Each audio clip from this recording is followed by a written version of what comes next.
amazing. Oh, it's clash heads again. This is like Chaz Mostert and Cam Water. For the first time here for season 3. Davis on pole, Vandergren in second. It's going to be sprint round action here tonight. Let's go racing here at Daytona. It was a good start there from Davis in comparison to Vandergren in behind. Cowans absolutely bogged it up and already dropped out of the top 3 here as they come down towards turn 1 for the first time. There's biffing and barging between Gallen and Cowan. These guys are still going at it after last season. They survived for this time by though. Through turn 2 and 3 they come. Nice and clean, boys. Keep it up as they come up to... I love riding. It's a real social thing. There's a great bond between riders. Every weekend I look forward to getting out there. It's a freedom like no other. Riding to work is a great way to start the day. Shannons insure all types of road bikes, not just classics. They offer features riders really want. It's why they're one of Australia's leading motorcycle insurance providers. Whatever you ride, Whatever you ride, Whatever you ride. ride with Shannons. Call 134646 for a quote. Through turn 1, it was a horrible start from De Bono, who's absolutely bogged it up and gets eaten alive by Dixon and Gowans as they come on through. Through turn 1 they come, and they all spread out around in towards the first sector of the Silverstone circuit. They look all right at the moment. Okay, there's already been a car spun round. That's Jordan Ferguson offline.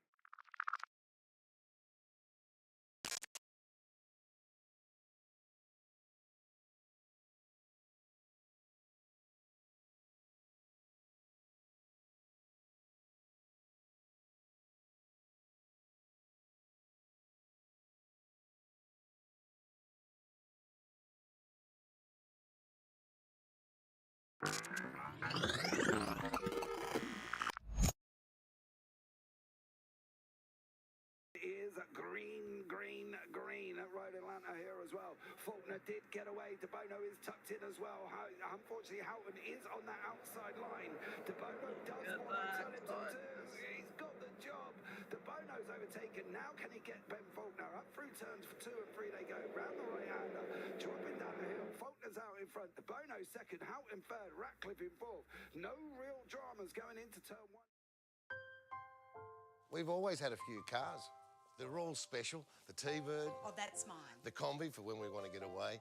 The XR8. It's going to be a classic. They're all insured with Shannons, We've also got Shannon's home and contents cover. which helps protect our automotive collectibles, tools and memorabilia in the home and garage. If you're motoring enthusiasts like us, it's got to be. Shannon's. Shannons, insurance for motoring enthusiasts. Call 134646 for a quote.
This is amazing. Oh, it's clash heads again. This is like Chaz Mostert and Cam Waters. Almost the same situation. Better contact going down the hill. Sam Noble wants to sniff on Dave Coleman now. Sam Noble bottle right now because Tell you what, Bruce Tanek and Jamie Dyson just absolutely drove away from us. Hayden trying to go around the outside. This is where he could have just sent it up the inside, but he hasn't committed, which is fair enough. It's very scary out there, ladies and gentlemen. Let's see if we get a good run. Dodd's just absolute thinker, but it is a really nice move. Blake Delaney had to move out of the way.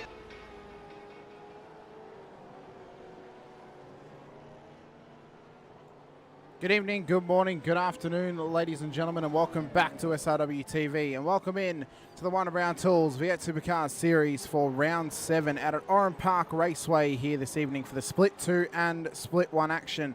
I'm your commentator Hamish Munro, joined as always by Steve Sinkovic alongside Sinker. A big night of racing starts off our Australian triple header towards the end of the season at a now retired Oran Park circuit in New South Wales. One that'll test a lot of drivers. It'll be difficult to get overtakes done, but one that should lead to some phenomenal battles as well.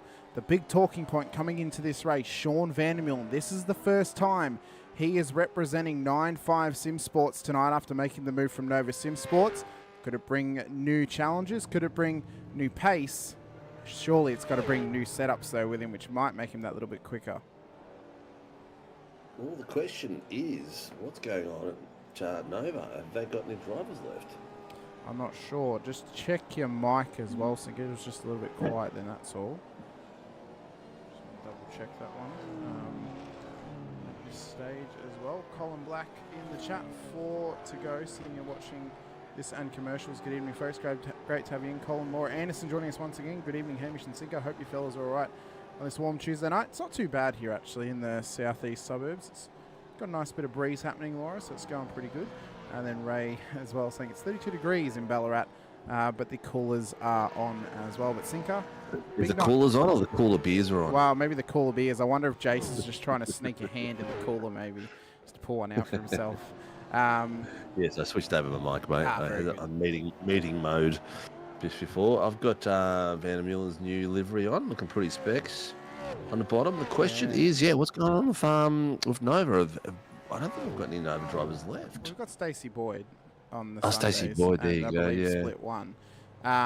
But for Van der Meulen, at this stage, it appears that I think he's just running Logan Barnett's car, actually, who races for this team as well. I'm sure that they'll either be getting a refresh leading into season 2 of iRacing coming up in a week's time, or I don't know, maybe he'll just run with the green and him and Logan will run the same car. Who knows? But for Van der Meulen, this could really find him in positive strengths, especially leading in towards the last 3 rounds of the season, Sinker. Now, there will be that little bit of transfer period of getting used to the new team, getting used to the surroundings that he now finds himself in as well. Of course, incredibly close with Scotty Gamble is Sean Van der Meulen. So realistically, it's only the learning curve is getting used to and getting to know Logan Barnett, Luke Grundell, and team owner Sean McNamara as well. We are into qualifying though. We're halfway through quali at this stage. And at the moment, at the top end of town, we have Jordan Mazzaroli, championship leader, leading in qualifying with a 107.469. Stefan Lawrence has found some pace as well in P2, 107.728. Bartish back up to speed as well, Sinker, 107.8. And then Van der Meulen, who we were mentioning, at a 107.9 in P4 at the moment here in qualifying. Yeah, and it's good to see all the regular names that are always biting at the pointy end are up there. Clutters, Allen, Quashi, Cowan, Trainer, Weston. Weston had a really good week last week. Crummy, Hughes. So there's a lot to be watching out there. There's the pack is out there tonight. It's going to be spectacular. It's going to be absolutely spectacular from start to finish here this evening. We, of course, have our double view feature happening once again tonight as well. We're just applying some of those cameras in the back end. So then we can show them up on screen for everyone at home watching along with us as well. And any mystery drivers tonight, mate? Any mystery drivers, as in in the cameras? No, it's Cowie and you.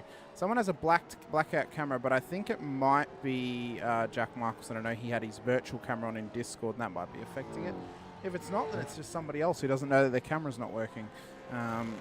But apart from that, Just Cowie and the second screen at this stage. So we'll keep an eye on Cowie throughout the night. Oh, that was Bartish Last in corner. qualifying. Yeah, that was just as you switched to my camera, I was checking to see who it was. Yeah, it was Bartish. So bit of parts flying everywhere. what has happened to So what's Dan? he done? He's Up a gone. turn at the last. Oh, so he locked up, crossed the track, and then just parked it in the middle of the road. What are you doing, Dan? Oh, he held his brakes. He held his brakes, but he didn't need to hold his brakes. That could be classified as What's he got on his impeding. livery now? He's got Proline. Has he changed teams now? No, I think it's his own team still. He might have just landed a sponsor for himself, possibly. Okay, so he's got the Proline gear going. Because I noticed that last week as well. Mazzarelli's got 2 purples. He does indeed. Great time. Yeah, He's got a could bit go of a better. draft there as well. Goes purple in the last. Should go better. Does 107.1 for Mazzarelli. Could we see a 6 in split 2, or is that going to be reserved for the split 1 field later on as he's getting held up here? Although it's that's a cool down lap realistically. I don't know if we can call impeding on Kurt Nommensen. Maybe more so impeding on any drivers who were maybe slowing up through turn 1, but still, we'll see what Tyson and the boys say. Saw that Kurt called it in for either impeding or contact, so we'll see what happens. He's called it in, but he hasn't really said what it is. So hopefully the guys can find it. Some really good pace there from Clutters. Look at that, 107.622. So Clutters is really. You can see a few of these boys that are really starting to get a handle on this car. Clutters is one of them, yeah. Stefan Lawrence, Bartouche. There's some boys that aren't usually at the. I mean, Lawrence in the last few weeks has been really good, but he's been slowly getting better and better in that car. But look at Bartouche. He's been off the tap for a little bit, and bang, Cowie. About time to see him in the top 5. Remember, Cowie's been the sneaky offering this season. He's been pretty well within the championship fight all season long for Split 2. We've had points as of round 5. Unfortunately, we've not yet had points after round 6. Of course, Barbs is living up in the area of Cyclone Alfred at the moment, so he's been affected by that, which has then kind of halted things at this stage. So we're not quite sure. We know that Jordan leads the championship because he won last week, so we know that Jordan still leads. But in saying that, we know that Cowie's also in the hunt as well. He was in the top 5 leading into last round. Didn't have a completely horrible round last time at Snetterton. So, he should be right up there still in the points tally as well. With 3 rounds to go, though, Singer, it is crunch time. It's crunch time for these drivers. It's crunch time for us as organisers and broadcasters of what is the meat and potatoes of this championship battle that we have on hand. Realistically, there are 4 or 5 drivers in it. The main 4 names I could think of, at least, is Vandermeulen, Cowan, Lawrence, and Mazzaroli. The sneaky ones that are in there is the team of Quashi and Clutters. I don't know if Bartish has done enough, though, the last few weeks to be in that pecking order as well. Oh, he's still working on consistency, I think, at the moment. He's got some really good pace. He's shown some fast pace. But I think the consistency is what he's achieving this season. And I think as we go along, season 2, we'll look out for Bartouche, because I think he'll really start to shine in that split 2. He's on a good trajectory. Callan Hodgkinson has had a better run across that last lap. He now sits P18 for Blackout OPR.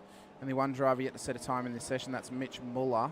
In fact, he's probably going to get cut off tonight because it is a sprint round this evening, Sinker. 2 20-minute races for both splits, which means that they will get cut off once the 15 minutes is over and done with. Once it's done and dusted, that's it. They cannot set another time. They cannot even start another time at that point. They just disappear into the shadow realm. For Mazzaroli, he looks good for another pole position as he's 5/10 faster than his next closest car on track. That's Daniel Clutterbuck, and his closest rival in the championship, Stefan Lawrence, as well. For Cowan and Vandermeulen, they have a bit of work to do tonight, as does Bartish. Ron Allen's been a sneaky pick majority of the season, but Quashi, we know that he doesn't necessarily maximise in qualifying. He maximises it into the race. Well, there's only it's not even 1,000. What is it? Is it 10,000th? What is it? There's 2 10,000s between them. There's a 107.622 The 107. Oh, he's just gone. Lawrence is just gone with the 107, 600 flat. Yeah. So there's two 1000s between that. Doing really well. Really well. Let me double check. I think Blake's just said in the chat it's a 40 minutes. No, he's correct. It's 40 minutes. Yeah, no, sorry, that's my mistake. Yes, it's a normal round this week. Yeah. Thanks for letting me know. Exactly. There, Blake, appreciate it. So yeah, 40-minute race tonight. So they won't get cut off. They will be able to extend over the 15 minutes. So it changes qualifying a little bit, but as we've seen all season, it was only really at Okayama in the wet where we saw the lap times, where pole wasn't quite contested until the very end of qualifying. Majority of the time, it's normally it's normally set right around about the 10-minute mark, because after that, drivers are just struggling to find that little bit of pace. Yeah, that was spectacular. That was like real It was probably one of our best qualifying sessions we've ever had in the Supercar. Across both generations. It was those like last 5 laps, 6 laps of the drivers that were coming across that line was just spectacular. Everyone just edging each other out. It's crazy. The only one that's probably come close for me is the top 10 shootout of one of our regular season enduros at Sandown a few seasons ago. Not the 500, one of the regular season versions of the enduro. The shootout was one where John Gallen crashed on the exit of turn 1. That's how I remember it. Sorry, John. I didn't mean to bring that up again, but that's how I remember that version. This track's got a couple of layouts here. I've only ever driven the one. Have you driven any other ones? I've driven the shorter layout of this track. There was a drift club that was run out of this circuit many years ago when it was still open, and they would run the little, there's like a little dogleg circuit just before. So when you come around to go underneath the bridge, it basically just it goes in a loop. So it comes up and over the bridge and then back down again through turn 1. So that's pretty much where you can find that. But no one's left on track, so qualifying is done and dusted. Jordan Mazzaroli has claimed himself another pole position. You can kind of see it there, Sinker. So as they come under the bridge, you continue around the normal way, and then you go up over the bridge, and then it cuts back again towards turn 1. So. There's a couple of really good jumping spots there as well. And there's a spectacular jump at this circuit. I've seen someone jump and then drill the side of another car as they're actually running normal laps here when they land. I believe that person that was drilled would have made me if it was the same time, I think. Possibly. Maybe a lot of people have been drilled down there at that corner. But starting grid for tonight's race, Jordan Mazzaroli finds himself on pole position once again here this evening. Stefan Lawrence will start P2 alongside, so the championship rivals will continue their battle towards the end of the season. Daniel Clutterbuck, Dan Bartish on the second row with Sean Vandermeer and Andrew Cowan on the third. Michael Quash, Ron Allen will start ahead of Luke Powell and Scott Weston for your top 10. Jacob Traynor and Brett Taylor will then make up the sixth row of the grid with Luke Crum, Mark Peck, Di Feldman, the top 15, Marty Hughes, Alan Mazzaroli, Kurt Nommensen, Craig Healy, and Calvin Hodgkinson for your top 20 cars. Travis Nielsen, Martin Lipsky, Corey Brand, and John Van Ray, the top 24. Then Chris Tomlin, Brad Anderson, Greg Johnston, Greg Leake, Brad Mays, the last car to set a time in qualifying. Mitchell Muller did not take part in qualifying. We'll see if he takes part in the race here this evening. But 40 minutes to come everyone's way of split 2. Then we'll move over to split 1 post-haste afterwards. Thoughts, opinions, predictions, that's Sinker? That's going to be crazy. I'm going to go right at the very back with young boy Brad and Greg Leake. So we've got the back covered as well. I feel the mid-pack battle may be the one to watch tonight. If the front few can stay together, that'll be the one to keep an eye on. But the mid-pack, I think, is going to be Stacey Boyd Sean. They got a first name now. No, it never actually shows his last name, Stacey, for whatever reason. I think it's the sizing of the area, which can the area that contains the name isn't big enough for Vandermeulen to fit. Have a look at the way IRacing's positioned Stefan's car. I know. That's a bit different, isn't it? It's because the grids never line up alongside each other. It's always I'm talking compared to the car behind him. Oh yeah, that is interesting how that's worked out. I've never seen iRacing do that before. Anyway, the boys are out there and ready to rip up some awesome fun. They may have done it to make the grid feel random. Like it's like people have actually pulled the car up.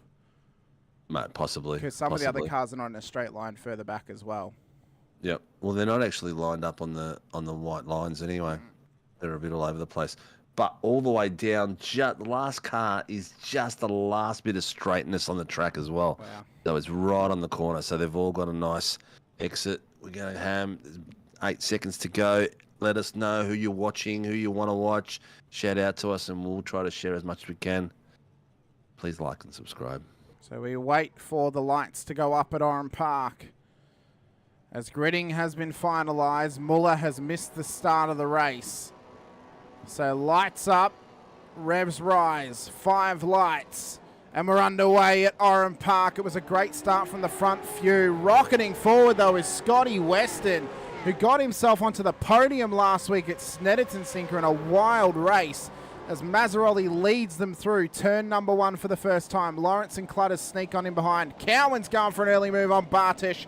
Not quite close enough. Look out for Vandermeulen looking to sneak through as well. There's contact with them before the bridge. And it's a massive moment and not the way that Vandermeulen would want to start his 9.5 Sim Sports career. It's a massive stack at the bridge sinker. Cars off the road everywhere at the moment.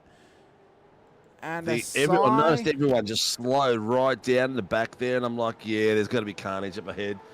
So there's a few people calling a few things at the moment. Not surprised, and all of a sudden it's a sigh of relief for the front few.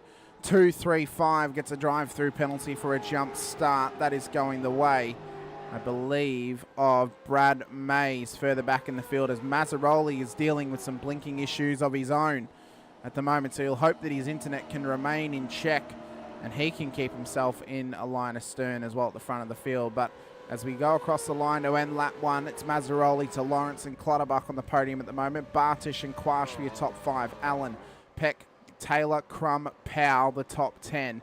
Biggest mover thus far into the top 10 is Mark Peck, who's currently up 7 positions for M1 Racing. Further back, Nommensen has matched that in P11, but Nielsen up 8 positions into P13 at the moment. Yeah, so a lot of chitter-chatter going in the background I was just listening to then, so a few people call things in. Race Control have just told people during the pre-race chitter-chatter that if someone's already called in, no need to call it in. We'll look at it all together from all parties' perspectives, and they're just clearing that up. But a lot of little fighting going on. I've got Kurt Normanson on the bottom cam, and he's being chased hard by Marty Hughes and Travis Nielsen, Colin Hutchinson, Di Feldman, all nice little slag across the back there. As we run up towards the final few corners, Pecky's under pressure here from Brett Taylor. As they run up towards it's quite a deceivingly difficult final corner sinker. The braking zone can catch a lot of drivers out, and just keeping the car in check through there is one of the big challenges of the Oran Park circuit as well. And it's a real shame that this is not around anymore, because it's a great track. It really is. It's very diverse. You're going downhill to a little uphill, and then you're coming, it's sort of like a bit of a crest, and keeping the balance of the car with the brakes and with your accelerator so you can keep the car flat and coming around a corner, get traction is not easy. Some of these drivers go flat stick through there, but it's a spot where a lot of people will spin. As Mazzaroli comes up over the Kurt's bridge. gone on the inside. Oh, Kurt stuck on the outside line. Hughesy, can he get it done? Sinker, they're still side by side up to the bridge. Yeah, they've been going for a while. They're going through Nielsen. Sorry to interrupt. Nielsen's just gone round in behind that battle. I feel he may have caught some of the sand. Yeah, his car doesn't look damaged, so that's not a bad thing. So this is what happened. He had Di Feldman hot on his heels. He was in behind Callan Hodgkinson. Oh, there was contact with Di. She actually served him then.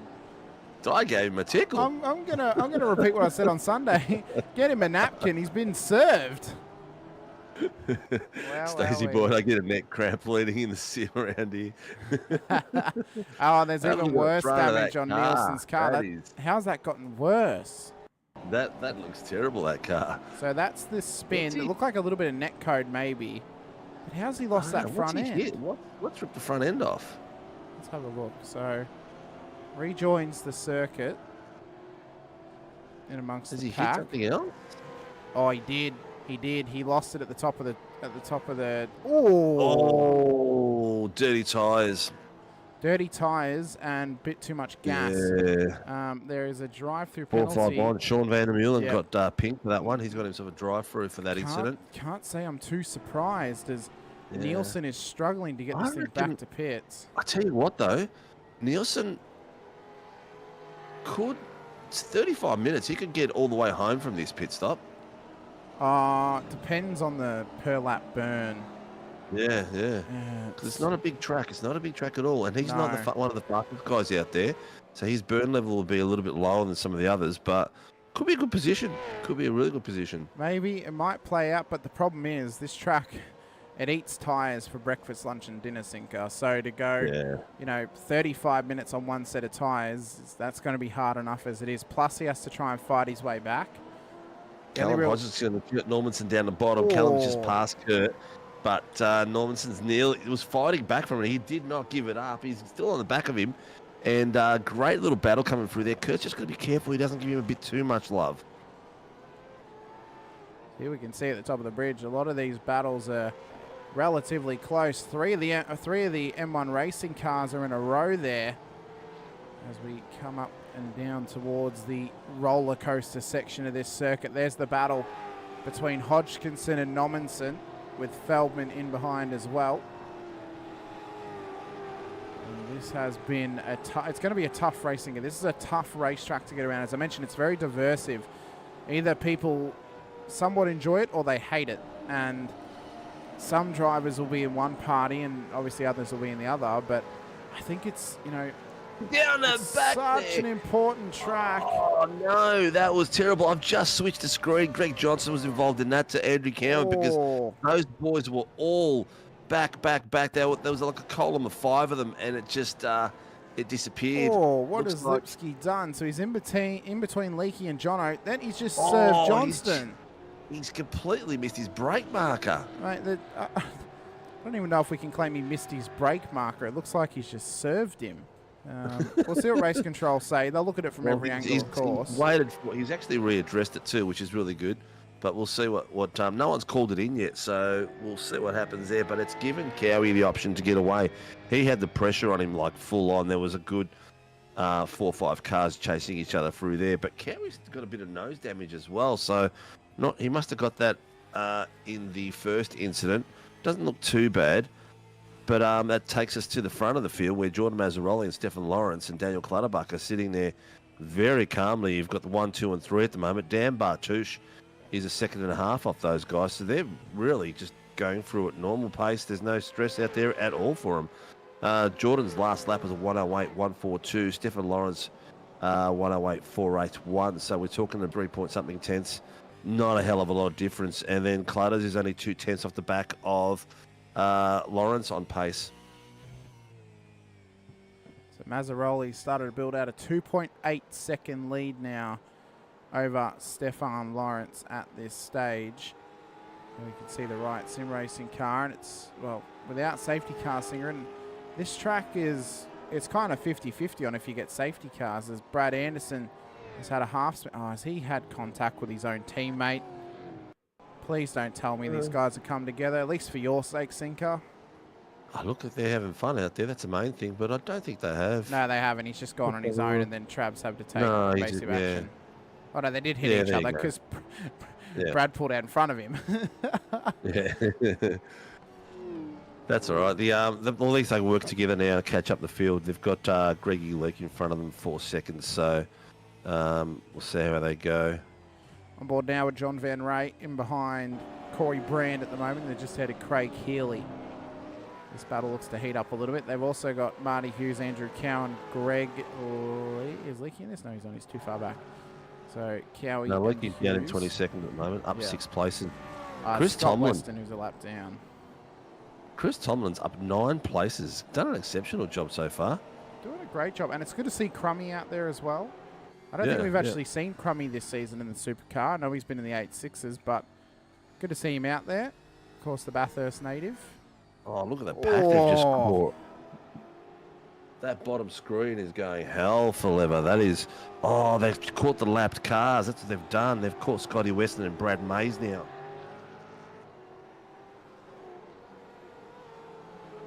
We go back Travis to... Nelson's in. Is he coming out? That's a question.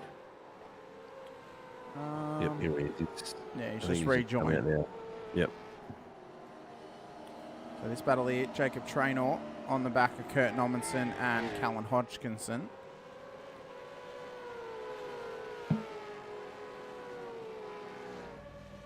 A bit of a dusty track too, so with the new... At all. I'll get him to change it back to the brand livery. Yeah. I don't mind it. I just think it could still be improved. It still looks like a work in progress. That does, definitely. But the one that we've got it doesn't look too bad, but I think the original finishing one we touches had for that car is pretty yummy. The boys down the bottom are still battling on like crazy. We've got a bit of a battle pack forming now of Craig Healy, Van Ray, Hughes and Cowan, which you can see on the bottom screen. These boys are starting to get really, really close to each other. Cowie's got an unusual angle. I think he's missed his brake marker a little bit there. Yeah, he's struggling with the rear end. Yeah. Let's see how he goes down these backs, the front straight under brakes. He's having a little bit of a look, nothing major. Oh, he's got him on the brakes. He's actually gone right down the side of him. Will he take him here? Oh, that was a surprise move. I didn't think he was going to make it there the way he was breaking through, but well done by Cowie. Hang on. Cowie's been driving out of his skin this season. Surely we expect him to make those moves by now. I did. The way he was approaching it, I didn't think he was going to go for it, but he looks like he just modulated the brakes and just kept it tight through that corner and did really, really well. So well done to Cowie. That was a really nice clean pass. So Van Ray Healy, so he's got himself in front of Marty Hughes. Now he's just got to battle it up with, and there he goes on Healy. Tell you what, Cowie has got some level of confidence back this season, hasn't he? He's doing really well. Yeah, I think the last 2 or 3 races he's really 104 drive-through penalty.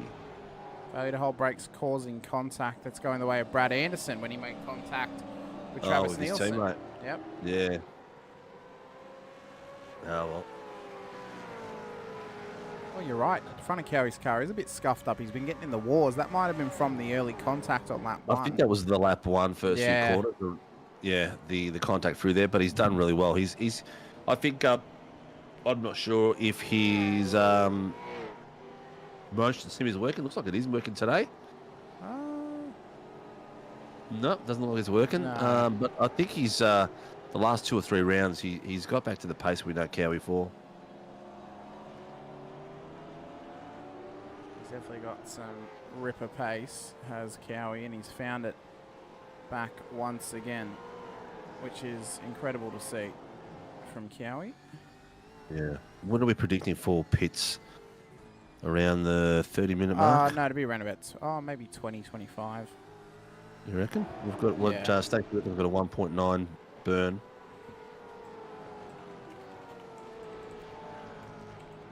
Oh, that's a bit brave of Cowie showing his telemetry for everyone to see. Well, so they see that he's not cheating. That's why. Well, he's gone dead there. There's no bips at all. Here it is. Heart rate's come back.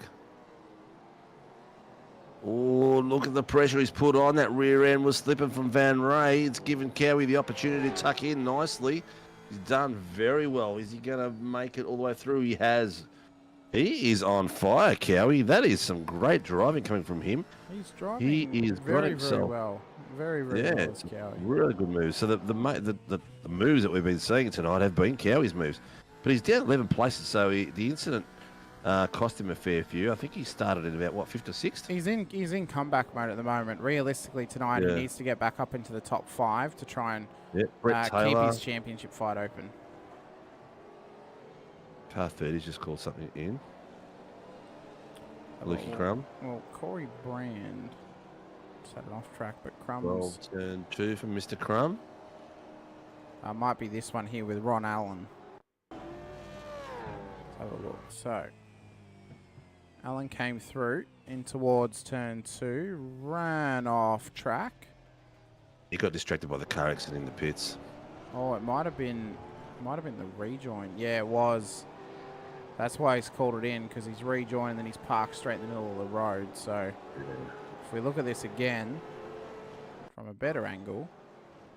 So he comes round into the braking zone. It's turn 2. Tough braking zone, mind you. Misses the braking point. Runs it wide.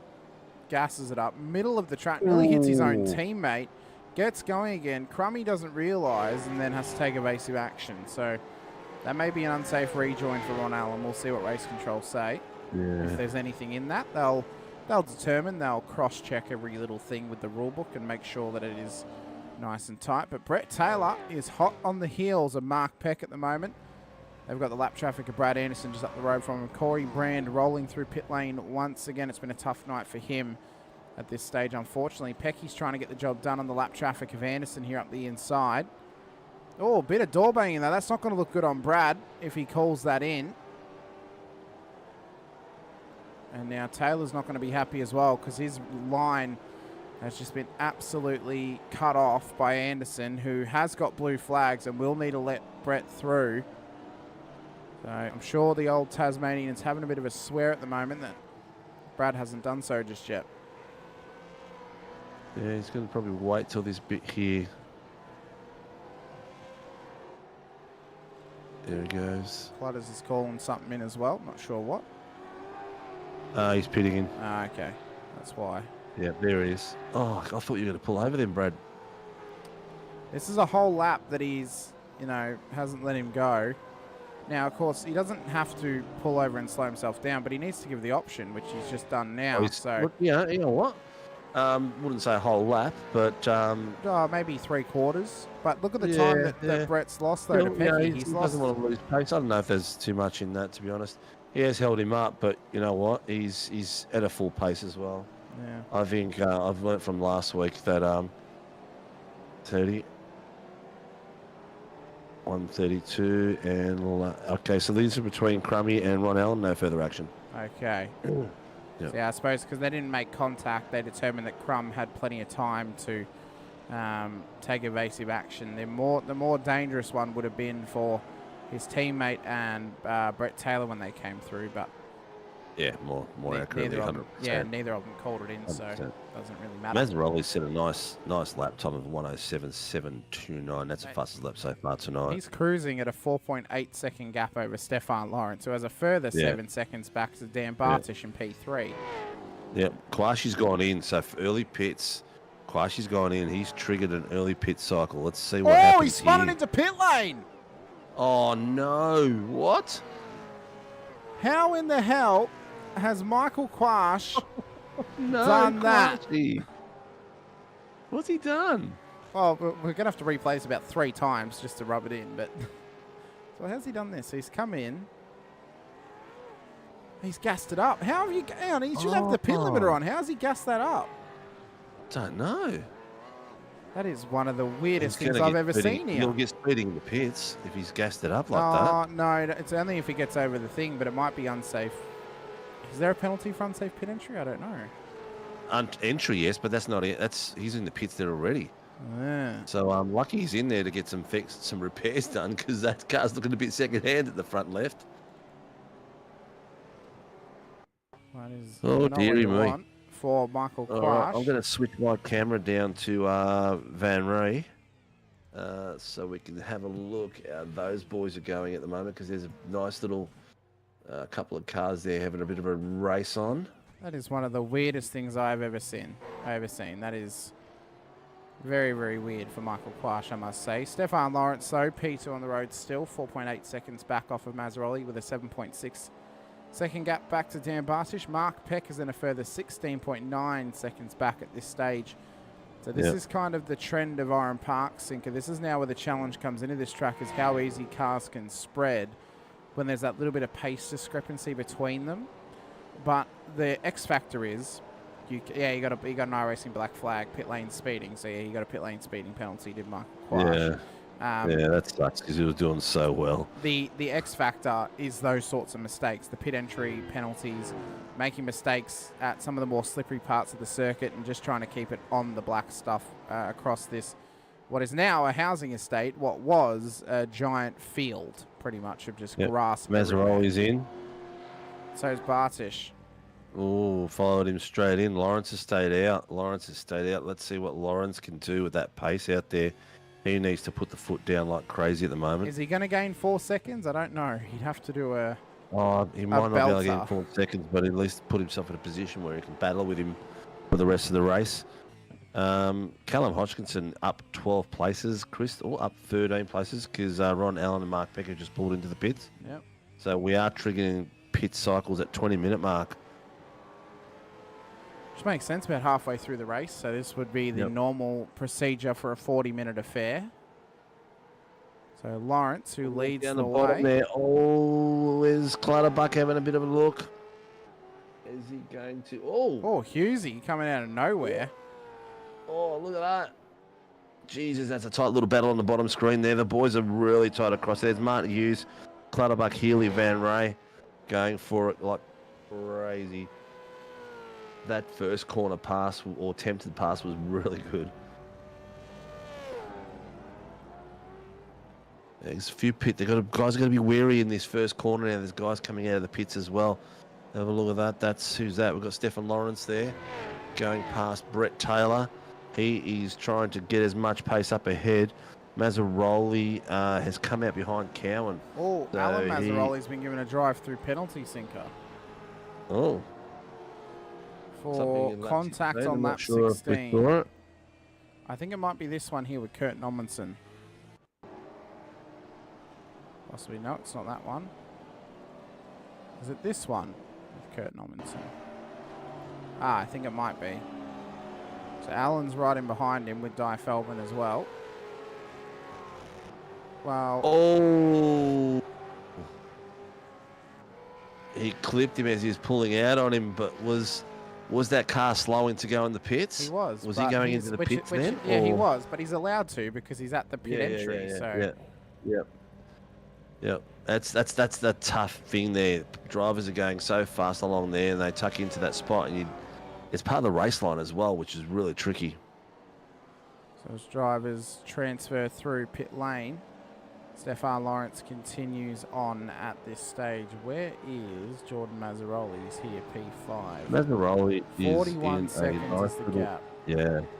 He's in 5th place at the moment, enjoying the run behind Cowie, and Bartucci is behind him.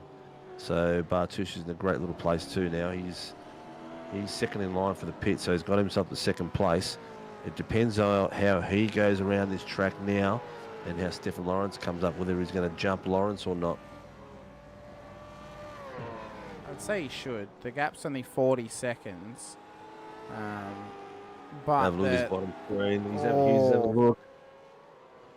That's Peck. Is that Peck? No, that's Van Ree and I think it's lap traffic of Scott Weston. Yep. So Van Ree has the right of way, of course, being the non-lapped car out of the two of them. As Lawrence continues up towards turn 1 in towards turn 2. I'm excited for the final 2 rounds of this season. Sinker Phillip Island, which always turns it on for us in the Supercars, and then of course Bathurst for our enduro race as well, which will have special broadcasting on the Monday for qualifying. Yeah, that's going to be pretty cool. It will be, indeed. So we'll have to wait and see how drivers go in those qualifying sessions. As Crummy comes into pit lane, Feldman also into pit lane too. Yeah, followed him straight in. Tomlin hasn't pitted yet. Van Ray hasn't pitted yet. So those two boys are going to find it difficult at some point. Lawrence and Brett Taylor, how long are they going to stick out for? I don't know. Last lap for Lawrence was a 108.941. Last lap for Mazzaroli was a 108.615, and Jordan's got himself into 3rd place already with a 40-second gap to these boys. So that's not too good. That's about 28 seconds on Lawrence as a straight swap plus his pit time. Looks like Jordan will go straight to the top of the field. Yeah, Jordan's gaining it's on going to be him. between. It's below 40 seconds now for Jordan.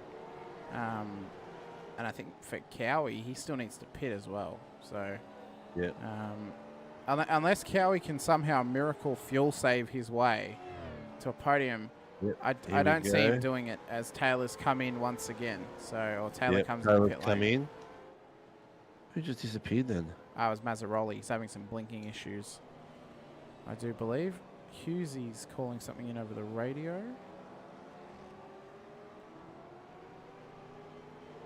And I think it might be this one, possibly.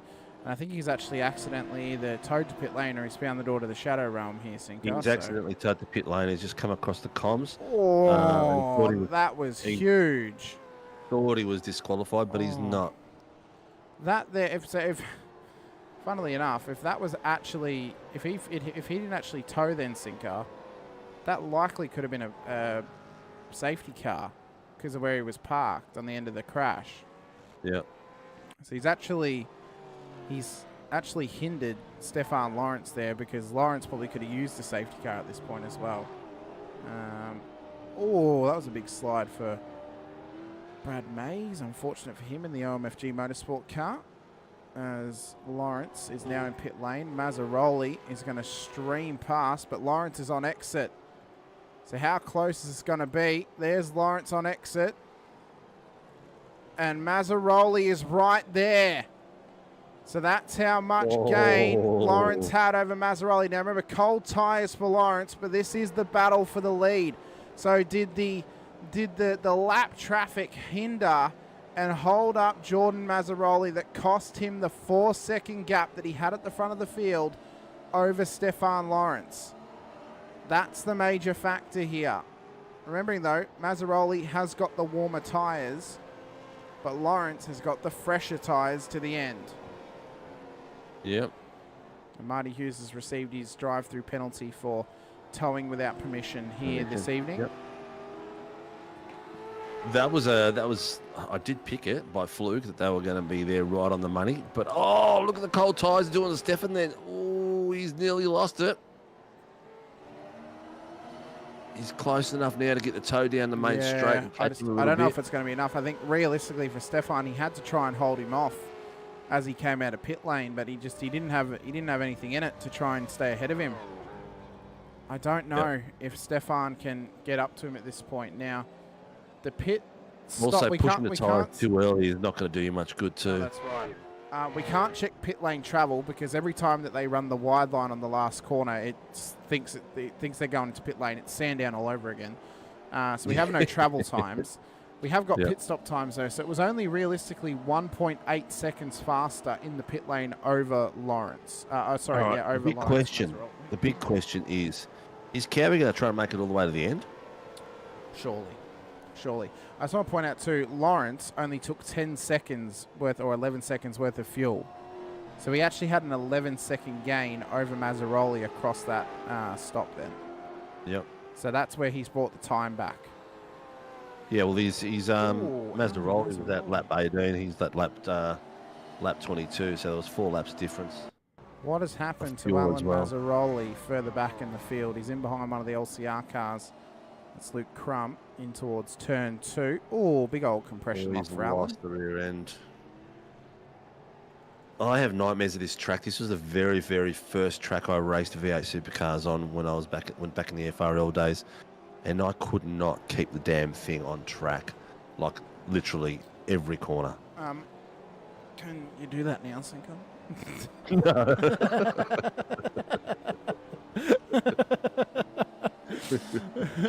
Oh, dearie me. Van Ray is in, so is Jacob Traynor. So yeah, John Van Ree comes into pit lane. Traynor, again, just playing funny buggers with the pit entry, is not coming in once again. The only drivers left to pit now is Chris Tomlin and Andrew Cowan at this stage. So could he pull off the miracle? Well, he's only got 2 seconds to Dan Bartouche. You know, if he's going to... At the moment, he's doing a 109.371. Bartouche is doing a 108.95. So there's 4 tenths there. And he's got 2 seconds, nearly 3 seconds ahead of Cowan. We've got, 10 minutes left. I don't know. Can he hold off? That's the big question. It's going to be tough. It's going to be tough for Cowie to do this on a no stop. He's pulled it off before, though, at Mugello many seasons ago with Darren Crosby. But he's having to wrestle this thing through turn 1, 2. In fact, that was a mistake then. He did not mean to do that for sure. And he's given up a bit of time now to Bartish in behind. That's Brad Mays off the track just there at turn 4. So what has happened to the OMFG driver in behind? I'm up towards 3 and in towards... Oh, it's a big loss. Big rear loss. Maybe a bit of a lock. Yeah. The rear of the car, and just a bunch of spots lost there for Brad Mays. A bit of dirt on that track just to make it extra stupid for the next person that comes through. So at the front of the field, Lawrence has now started to react to Jordan Mazzaroli. He's let those tyres get up to temp nice and slowly. And now he is pushing on the back of Mazzaroli. So it's going to be a 9.5-minute fight to the checkered flag of this race for the win for Lawrence and for Mazzaroli. It's going to be a tough job. We know how heated they got last week at Snetterton. We know how feisty they can get on track together as well, Sinker. Could they tangle here tonight at Oran Park? Well, we're going to have about 8 minutes to decide. Lawrence's tyres are coming back now after him pushing pretty hard early in the cold. And he's right on the back there. He's putting a lot of pressure. All of a sudden, he's found some pace. I think the weight of the car, maybe in the tyre quality is finally settled with him. He's got 4-lap newer tyres too, so the fight is on. The fight is on indeed between both of them at this stage. For Lawrence and Mazzaroli, this is more than just a race win. It's to help them in their championship battle towards the crescendo at Bathurst to end out the season in 2 weeks' time. How quick that has gone by, Sinker. The fact we've only got 2 weeks left of the regular weekly series absolutely baffles me. Where's Ferguson? I think isn't he racing on split 1? No, he races split 2, and he decided that he just couldn't be asked to race at Oran Park, apparently. His words, not mine. So, you know, not good enough for Jordan. Yeah, too soft. Tell him he's soft. Too soft. Yeah. The great little fight going down the bottom. Roland Allen and Jacob Trainer had going for it hell for leather. That's the livery that the other car should have had. That looks heaps better. Yeah, that means that you haven't updated your paint, Sinker. What are you talking about? Well, he can't update his paint on the fly, can he? So you haven't actually updated your trading paints, because I've updated mine. And if you look at Trainer on my screen, he still has the other one he was working on. So you actually haven't updated your trading paints. Here we go now. Pick the car. Who's who? Let me know. I know it's a shocking display, Johnny. He really should do better.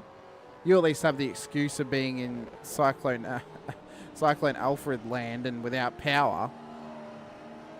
He has none. So Lawrence, through all that, actually, as we missed it, Sinker, has actually gotten past the former leader now, Jordan Mazzaroli. This is how he did it.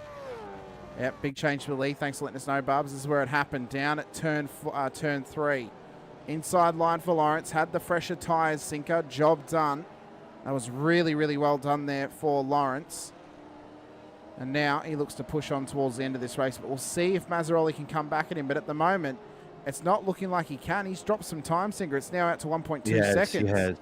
He has. I think his tyres are not up to it from here on in, because Lawrence is just blistering it like that last lap.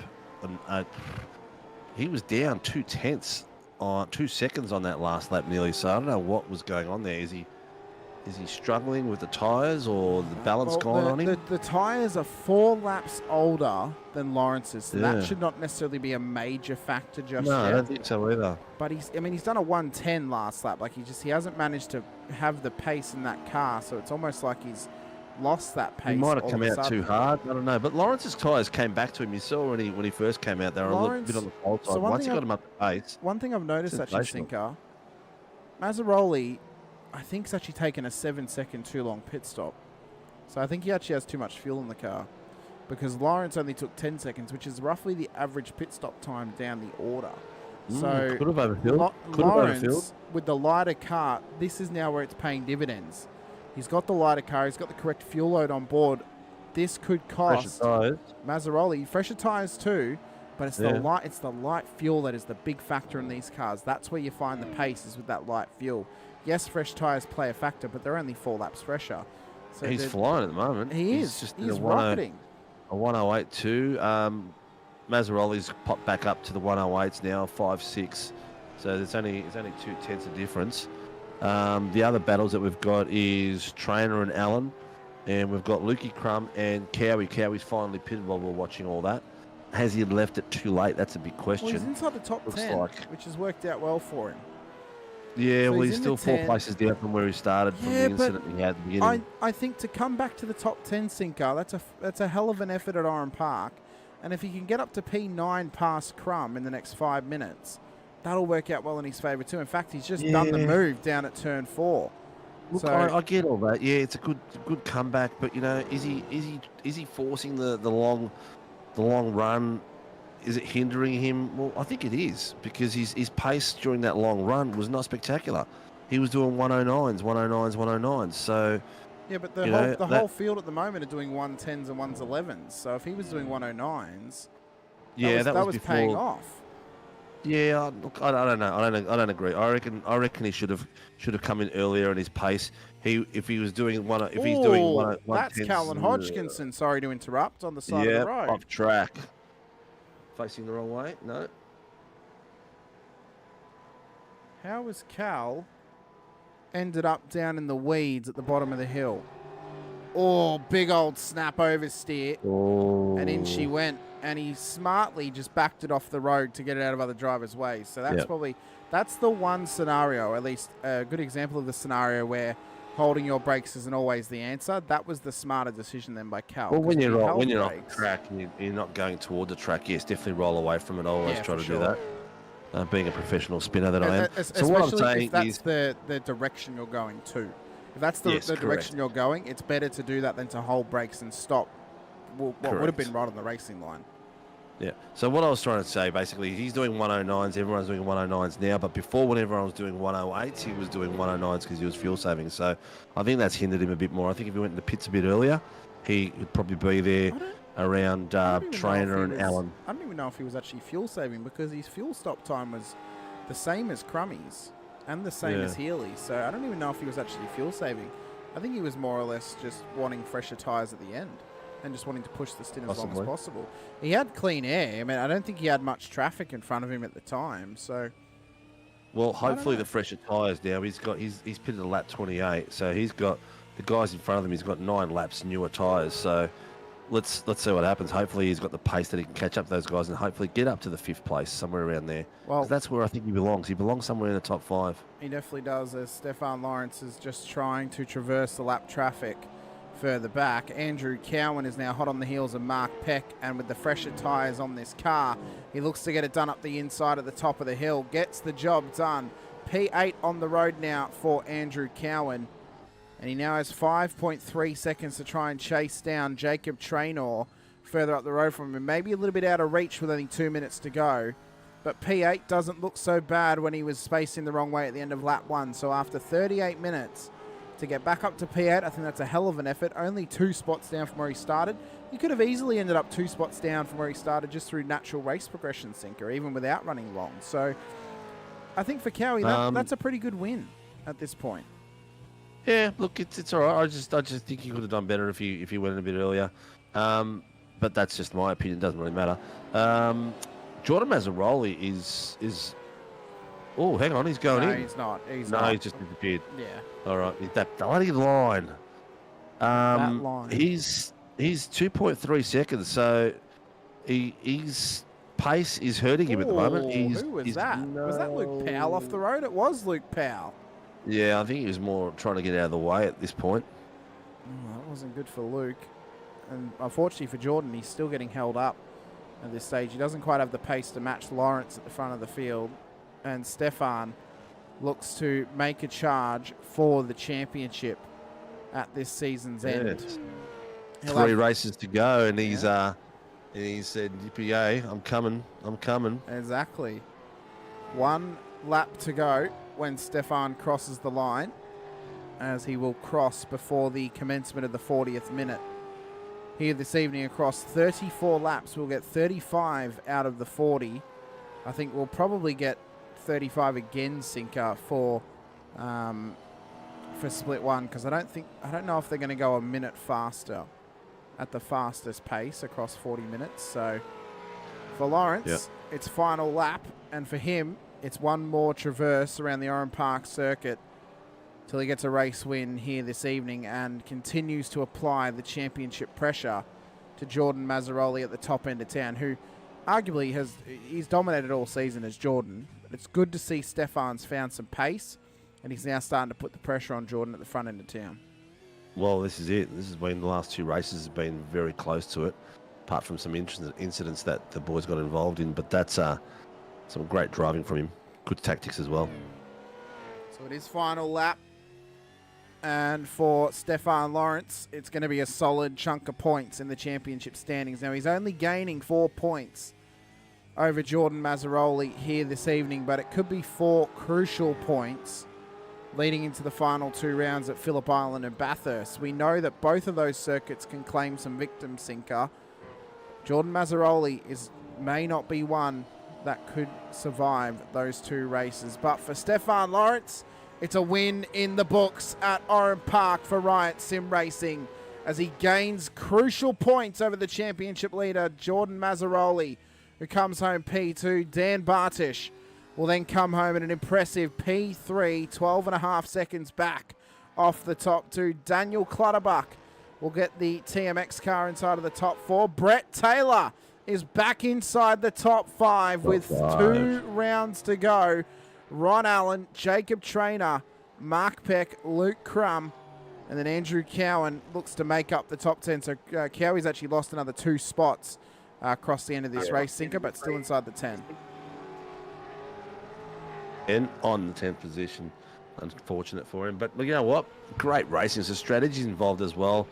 Stefan Lawrence has come to form at the right time of the season, that's for sure. It has, but is it too little too late at this point? Is it? Possibly, but you never know. Bathurst, take a big hit to the wall there, push too hard, and it's all over Ed Rover. It could be a race where it's a DNF. That's all he really needs. So for Lawrence, it is an impressive victory here this evening as he rolls up towards the start-finish line. I've now got to try and search back for when he actually took the lead. I found it again. That's good. He's doing a doughy.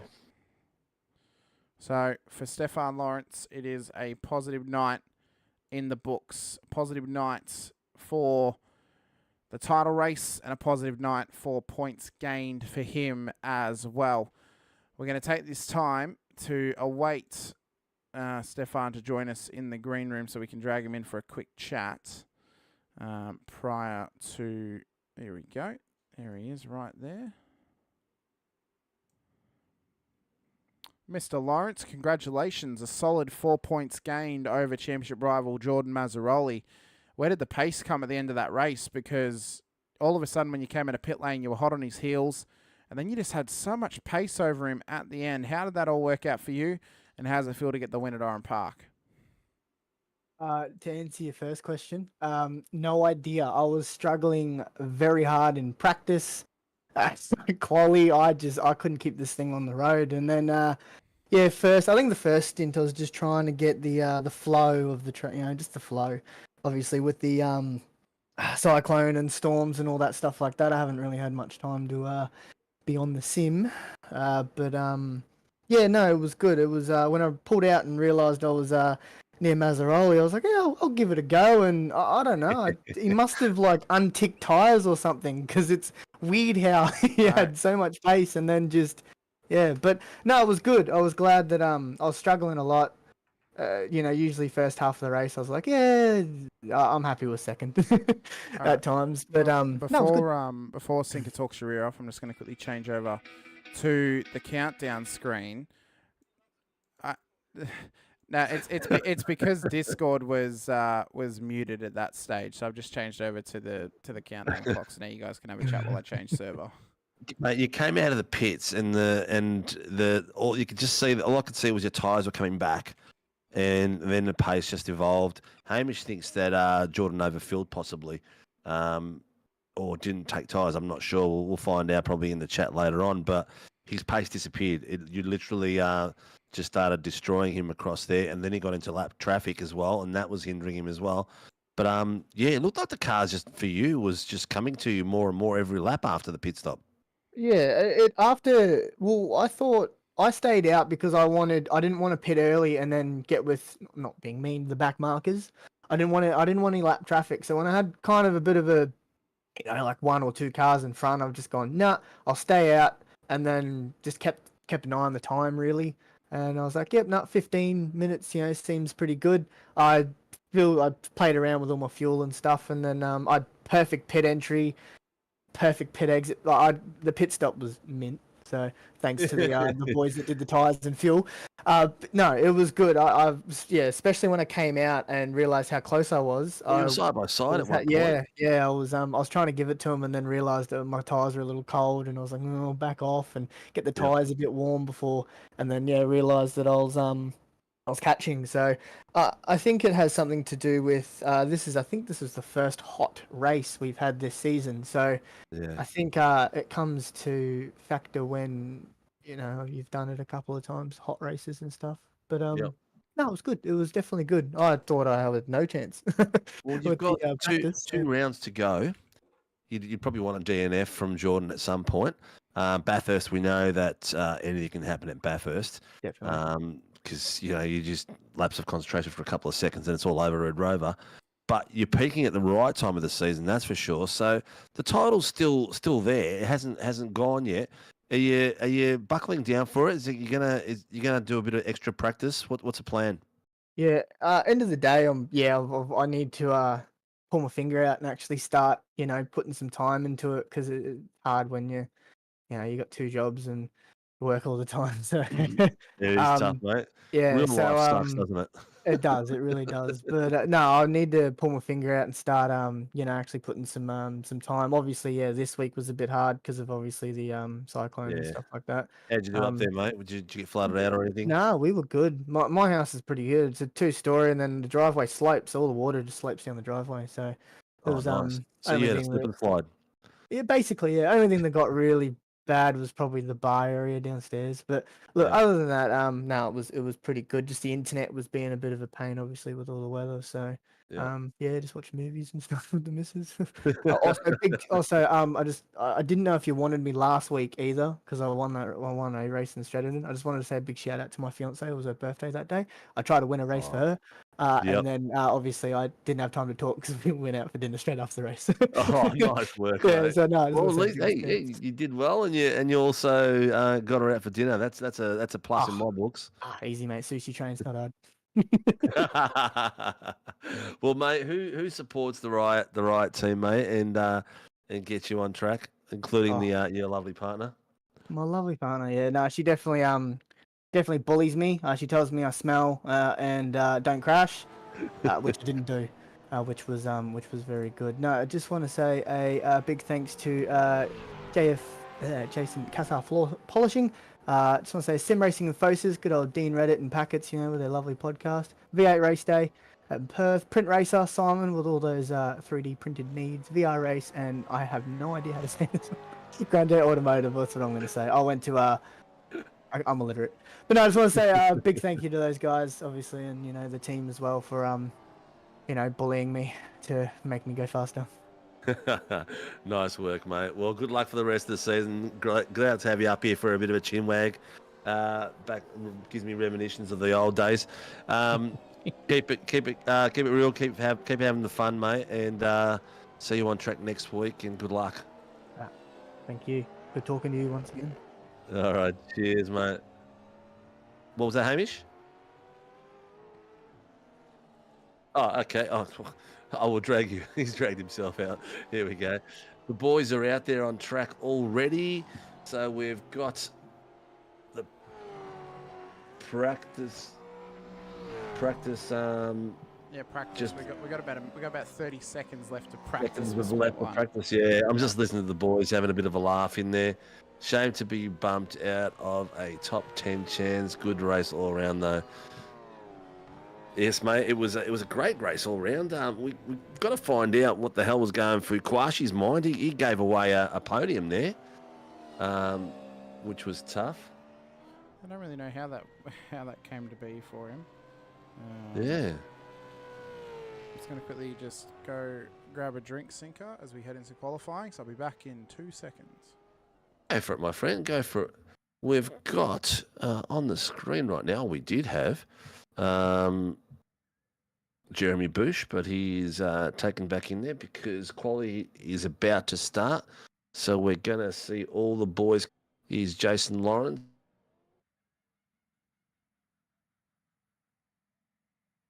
So we won't see them coming out, but we've got, here we go. Beautiful. Now they're all coming out one by one. Let's see if there's going to be some strategy here with teamwork and everything like that coming out of this grid, because the toe down the main straight is pretty spectacular. And but also maybe just position your car in a position where someone can't quite get that awesome run out of corners. Looked like he thought he had pit limiter and then grabbed too much throttle. Possibly, yeah. Possibly. That's what I was thinking. Like he's pushed it down. All the pit limiters come off. He's taken the pit limiter off while he had the foot full down. Because I tend to do that, put the foot all the way down as I'm coming through the pit. Because I know the limiter's on. Maybe he's bumped the limiter off and gone full send it in the pits. But if you are following someone out there and you want to let us know who you are following and you want to see them out in action, please let us know. We'd love to go up and down the field to the second cam so that everyone gets a bit of a chance out there. The boys are still warming their tyres up, and also please like and subscribe and press that little notification button so that you will know when we are on track and when we are racing. Tuesday night, Wednesday night, Thursday night, bit of fun Friday, no broadcast, and our mega boys on Sunday nights. But coming weeks, we're going to have some Monday night qualifying as well for our last round of the year, where we're going to do a top 10 shootout on the Monday night. So make sure you keep an eye out for Facebook and that, because that's going to be a spectacular top 10 shootout. It's going to be a lot of fun. Ryan Mueller's already setting some great times out there. Are we surprised? He's got some phenomenal pace. I mean, he's just going to shake the hoodoo of the bad luck, doesn't he? Yeah, and it's a real shame. I mean, he's got some incredible talent. He just hasn't had the right side of the coin the last few weeks, has he? In terms of lady luck. I mean, we want to see him do well. We know he's got some great pace and some great abilities. It's just if he can put the whole package together. He goes top. Sorry, no, Jace Douglas goes top, then Mueller goes top. But James Scott on fire already. He is. I got to find him on my list. Where's he gone? Yeah, Scott. There we go. He's already gone top. Straight to the top. Just go to the top. 106.5 for James Scott that time by. Are we missing Warboys? No, he's there. Good. Warboys is there. All the boys here, they're battling for these top spots. They're all here. What a great night of racing this is going to be. This is going to be some very, very tight fighting all the way through. We saw in the split 2, all the way up to, I think 11th position was lapped. So that goes through, incidents and stuff like that as well. But I don't think it's going to be anywhere near that in this session. It's going to be pretty spectacular. All the names I'm looking at are looking phenomenal out there. Just reloaded me textures. I just want to make sure we've got everyone's paints correct out there here tonight. So, come on, Team Apex. Let's go, Ryan Mueller. We've got Blake Warboys on screen through the power of updating paints at this stage. So we're just trying to make sure that we've got everyone's paints up to date and as recent as we possibly can for split 1, of course. Make sure that we got them all done for split 2 earlier, and we don't have much time to do it for split 1 normally. It's a quick little turnaround, so we have to try and move very, very quick. So if you're wondering who we're looking at on screen, just look at the timing tower for the driver with the blue position background. That'll give you indication. So currently we're looking at Adam Hughes, who's P9. As Scott is still the fastest driver in qualifying, 106.5. I don't know if anyone's going to be able to come close to beat that just yet. It's going to be tight for them to try and do so as Warboys re-enters the circuit at the top end at turn 1. So drivers continuing to update themselves and try and get some better lap times in Sinker. I mean, Got about 10 minutes left to qualifying. Has Scott already locked up pole at this point? Oh, look, I don't know if he's locked up pole at this point. It's you've already got Warboy's got him stopped in the third already. We're only talking like, 4/10, not even. So all that is the two corners taking a bit tighter, a bit cleaner. It's what is it, about 2/10 a corner? But looking good. Your bloody training pace is as slow as a wet fart, mate. It's on 75% at the moment, Singer. It doesn't help that I'm currently streaming as well. that does not help at all, I must say. We've got to say a really big thank you to all the supporters out there, MOZA Racing, Phoenix Driver Development, Grim Industries, Shunts, for their fantastic sceneries they do in the what's it called? It's Microsoft Flight Sim, I'm pretty sure. Flight Simulator world. Shannon's, and also our legendary partners of Warren Brown Tools, which really keep the doors open for all our series. They really look after us. And at the moment, Barbs, if you're listening, we will... 262 pit lane start for an incident. Who's that 262? Going away. Well, there's 260, which is Jack Markson, and there's 152, which is Angus Lawford. It's 042 for Chris Burridge. Sure, who he's called. Anyway, maybe he'll type it on the screen for us. What was I going to say?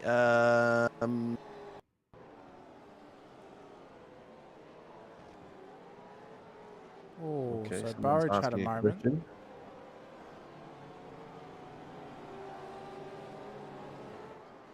Okay, so whoever was in that incident wanted to have a chat about this during the race, which we don't really do.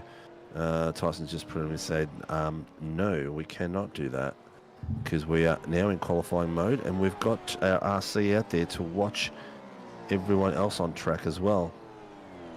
Thanks so much, Brad. Really appreciate it. Ray worked real hard to get that done this season, and hopefully he can go better again next season when he goes up to Split 3. So thank you so much for giving congratulations. One of my drivers won a championship last season, Cinco. So. Oh, nice. Yeah. Nice. Brandon Levin, Brandon, he is struggling tonight, isn't he? Just turned it out of the, got out of the way just in time. Warboys has popped himself up in the second place with a 106.869. We are just under about 2.9 tenths. Who was that before? I'm trying to work out, but I can't work it out. So I'm not sure. We don't have a 262 in the session. The closest we have is Jack Markson on 260, who's still driving. Hard to so hit it's not him. with the engine's going. There's 216, which is Peter Pavovic. Was it maybe Peter? It might have been Pav. It might have been Pav, yeah. Yeah, 216. It must have been Pav. Involved in an incident. I'm not sure what it was, but that's got him a pit lane start, which he won't be happy with, that's for sure. Alrighty. We've got 37 people watching, which is spectacular. Plus people on Facebook. Thank you very much for supporting us on a Tuesday night for round 7 at this spectacular track of Oran Park, which is no more. No, it is now a housing estate with Supercars drivers' names as street names. Yeah, that's a waste. Chris you Burridge. You don't want to live on green. Scaife Street, Cinco? Oh, no. Can you imagine that? Imagine you bought your house and it was a Holden driver's street. Well, mate, imagine you bought, if you bought a house there, it's situated right out sideways on Scaife Street. All of them are. Yeah. So we got a There's couple. Jay Douglas in our little screen. Yep. I found out he was the blackout camera in there. He had turned it off until Split 1 was live. So he just joined early and then turned his camera on later on. So that's why. There you go. Bit of 2x2 there with Boosh, and who else is that beside him? Have you joined the server, Cinco? Oh, I have, mate. I have. I haven't shared my camera, have I? No, I don't think so. Tuesday night. No, you have not. That's fine. I'll get that up in a second. So Jace Douglas trying to traverse around this circuit at the moment. Ryan Mueller's out there still as well. Blake Warboys rejoins the circuit once again as Stephen Banks is out there. Good to see Banksy on track. He's currently P7 on the road. Sinker got some good pace in him here tonight. 107.3. Not too far behind Troy Stone Street at this stage. Ryan Bettis inside of the top 5 as well.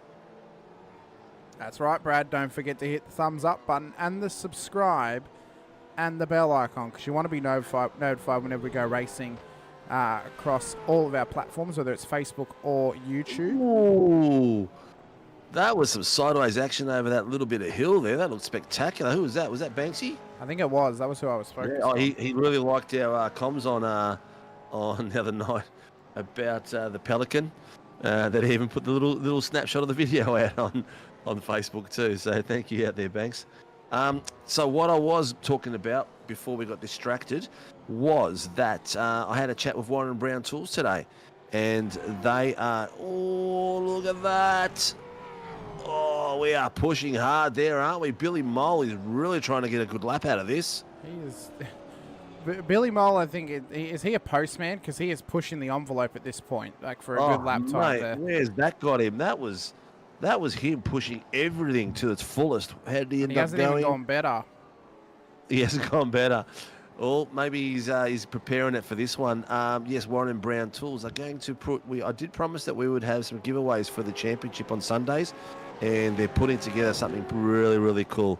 So I'll have a selection of prizes that will be up for grabs in the championship on Sundays. We are now at round 5 of the championship, so a few drivers that were early in there have been real life gotten away, so there is a couple of spots left in there for our drivers to join. So Warren and Brown Pool will put together some prizes for first, second and third. Oh, who was that going all the way off? Was that I think that was, who was it? Adam Hughes? Let's scroll down and have a look. It's not. No. Not automatic. No, It not might sure. have It been was Ryan blackout Bettis. car. It was Ryan Bettis who went off the road. Yeah. Just there. Yep. Mueller's doing really well. Rain Campbell sitting in a really great spot as well. Yeah. Bettis, Stone Street. A few boys have popped up and got in the way of Stone Street hanging off the tail of Blake. Bettis and Campbell have been those boys. And looks like the Blackout OPR boys fan club's going to be out there cheering, waving their pom-poms in their short skirts, because there's a few of them up in that top 10. So what, Ryan Mueller is really impressing me this season, Sinker. I mean, we mentioned it before, he's had a little bit of bad luck recently, but the pace he is showing tonight, if he could put a complete 40-minute race together, this could be a breakout performance for him once again. And if he can get a P3 or a P2 or even a victory over the likes of Rain Campbell, Ryan Bettis, Troy Stone Street, Adam Hughes, and his team boss Stephen Banks, who he's currently ahead of in the standings. Oh, this could be major for Ryan. I mean, major confidence boost. He's getting faster and faster every single week. Could it eventually be that we're getting him battling every week with Warboys and Scott and Leonage on the Sunday night, and even some of the other faster boys as well that might pop up in future. Mate, I'm just looking at the moment. Darren Crosby in 18th place. Yeah, he is a season 2 Pro-Am winner. He's on pace. Like everyone, the pace is that close in this series that from top to bottom, there's bugger all in it. There are still a few boys trying to set some clean laps in and out of the pits. But I tell you what, I'm looking at some of John Gallum. I'm expecting a big night from him. He knows his track well. So let's see if we can get him up to the top 10. Angus Lawford at the moment in 10th place, but we know he's got the pace. We know that he's capable of being in the top 5. But it's that close. We're going to have to see. You're looking at 3/10, 1/10, 1/10. This is going from to 5th. There's bugger all in it. There's not even 5/10 in the top 5. So pace is very, very close. It is indeed. One driver I'll be keeping an eye on tonight is. Yeah, it's ridiculous how close it is. It's less than a second. For the best time separates the top 10. It's 0.8 of a second is the gap inside of the top 10.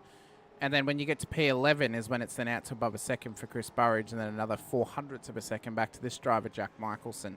as he slides it through turn 1, 2. Be keeping an eye on Markson tonight. He's got some good pace in him. We'll see if he can pull it out in the race Billy as Mould. well. Billy Mole, what a lap. 107.13. He found those 2 tenths, Sinko. He found those 2 tenths. Absolutely crucial in qualifying as we've got about 10 seconds left. So drivers who are crossing the line now will get one more lap in, including Brandon Levin and Blake Warboys, as well as Troy Dooley, who's already crossed the line. Jamie Davis as well. I don't know if he'll actually get another lap in. It's going to be close. Stone Street, where's he? He's traversing the final corner. So this is the final lap for Stone Street in qualifying. Does he keep going or does he pull in? He's just grazed that wall. He was coming through. That would have slowed him down a fair bit. Well, would have given him a 0x, which then actually would have cancelled the lap. It was a 107.159, so it's actually, he has gone faster that time by. Rain Campbell is out there as well for another lap at this stage. Where's Warboys? Just in behind him. So now we've got to find who's at the front of the train and who's most likely going to come across the line first. I believe it is Rain Campbell. So he's attacking everything at the moment. As he runs around the final corner for Rain Campbell. It's all orange at this stage, so he does not look to go any better in qualifying as he crosses the start-finish line. It's a 107.3. It's not any better. Warboys has pulled out of it. He's coming to pit lane. Lawford, realistically, the last driver who can now challenge James Scott on pole, but it doesn't look like he's lighting up the world on fire. He's only got one green sector to his name as he crosses the line. It's not any better. And James Scott will claim another pole position here tonight as Jamie Davis finishes up his qualifying as well, but does not go any better. So for the end of quali, Sinker, James Scott's on pole again. Can he take the win here inside Oran Park? Another hard-fought chase between him and Blake. We just saw this on Sunday night, and that was an absolute pearl if you get a chance to watch it. So these boys are going to be hard at it again.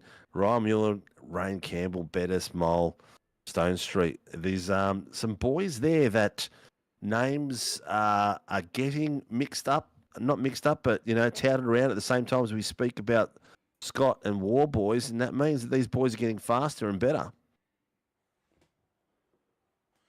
So qualifying is done and dusted.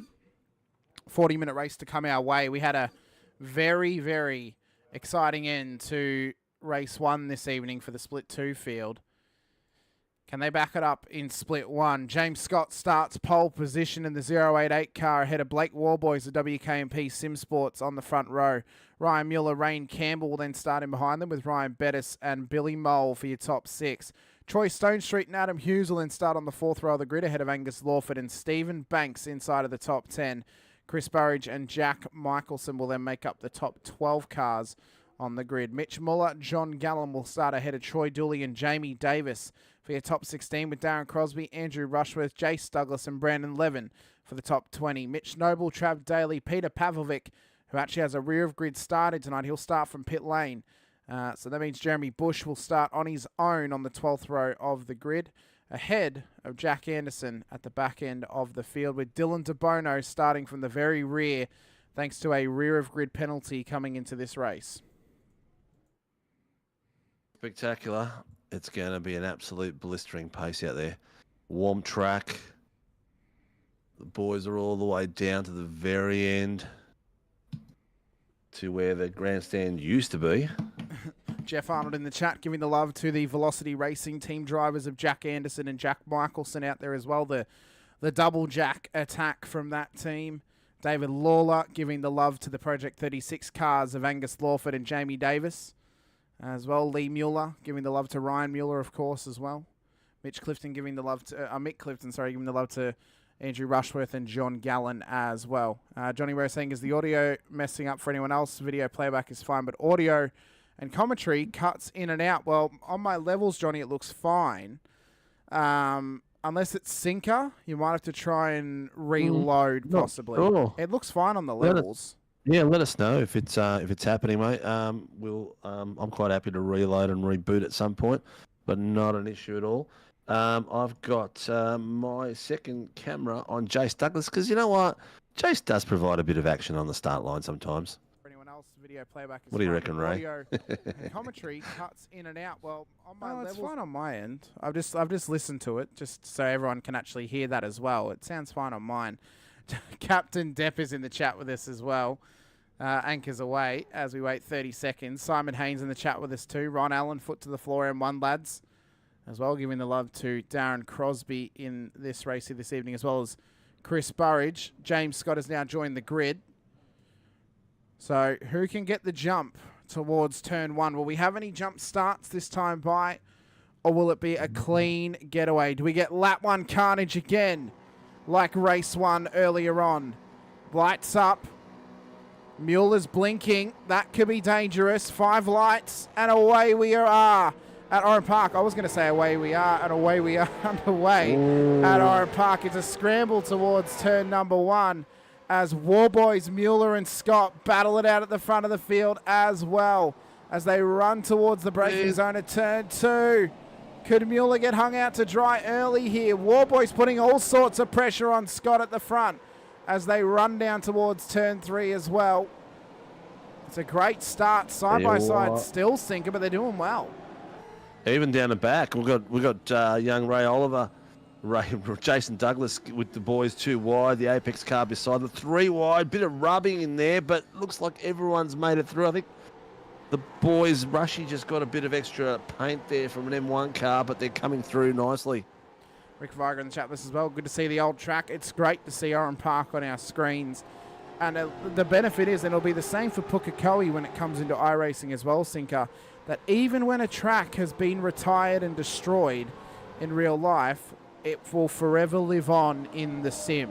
And it means that even people now who weren't alive during the time of Oran Park being a thing, so anyone born in 2010 or beyond, will actually have the opportunity to drive here and will have the opportunity to experience this circuit that they never would have experienced in their lifetime up to this point.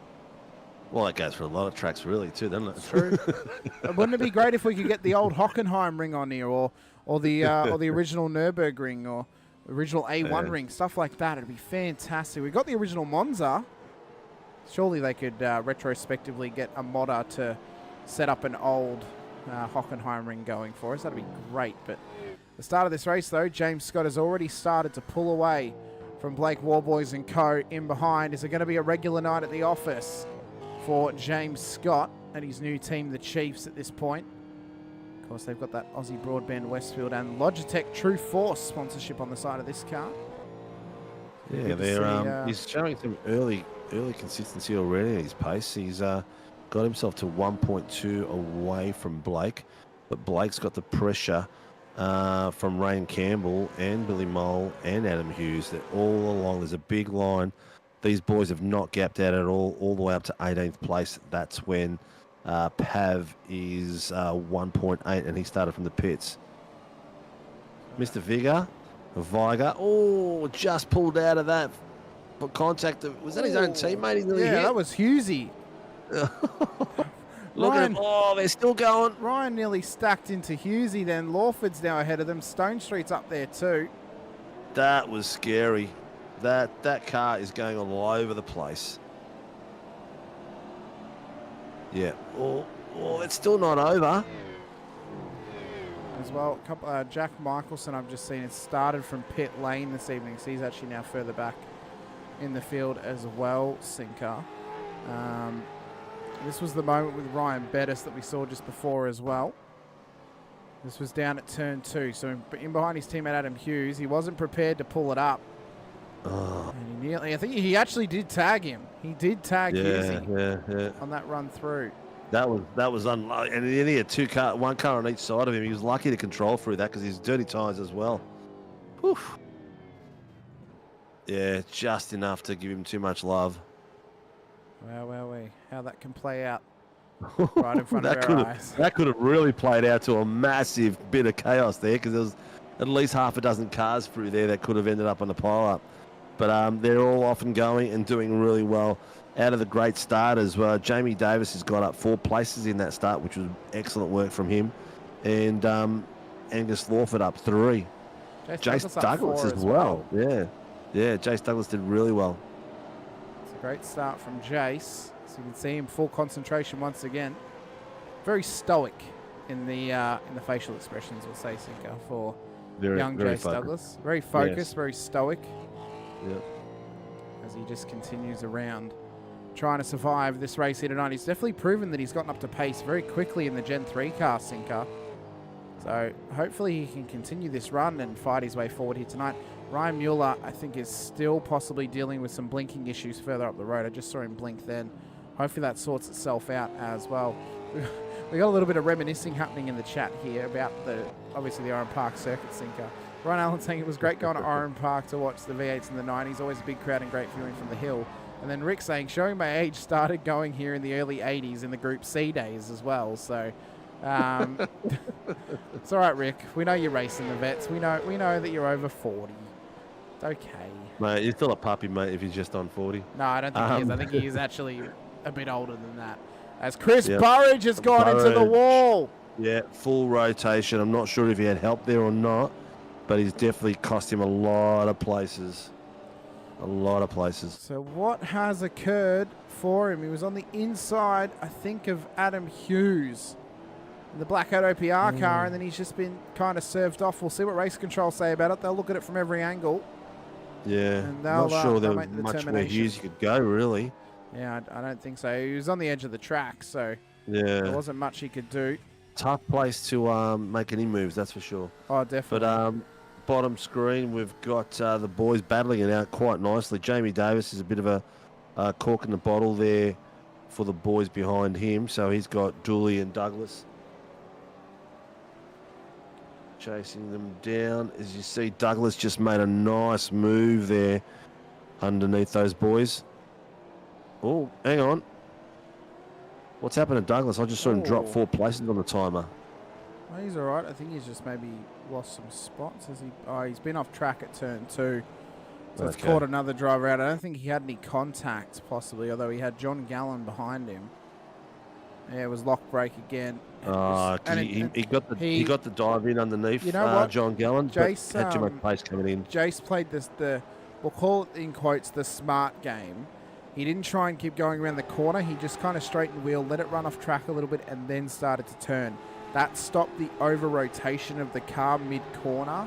It was a very, very smart and actually quite a veteran move for Douglas to actually be able to have the wherewithal under lock brakes to think, actually just let it lock up and run straight and then turn in once it's settled instead of trying to do it whilst it's locking. So that was a really, really good display. Seasons not too long ago where Jason probably would have gone through the car in front of him, but he's learnt a lot of craftsmanship on these tracks racing with these boys and how to avoid issues as well. He's having issues with his rear end there. Did you see it locked up? Yeah. Or maybe downshifted a little bit too early. He was lucky to get control of that then. He might need to push the brake bias maybe a little bit more forward for Jace Douglas, possibly. Might have put it too far back when he locked it up before.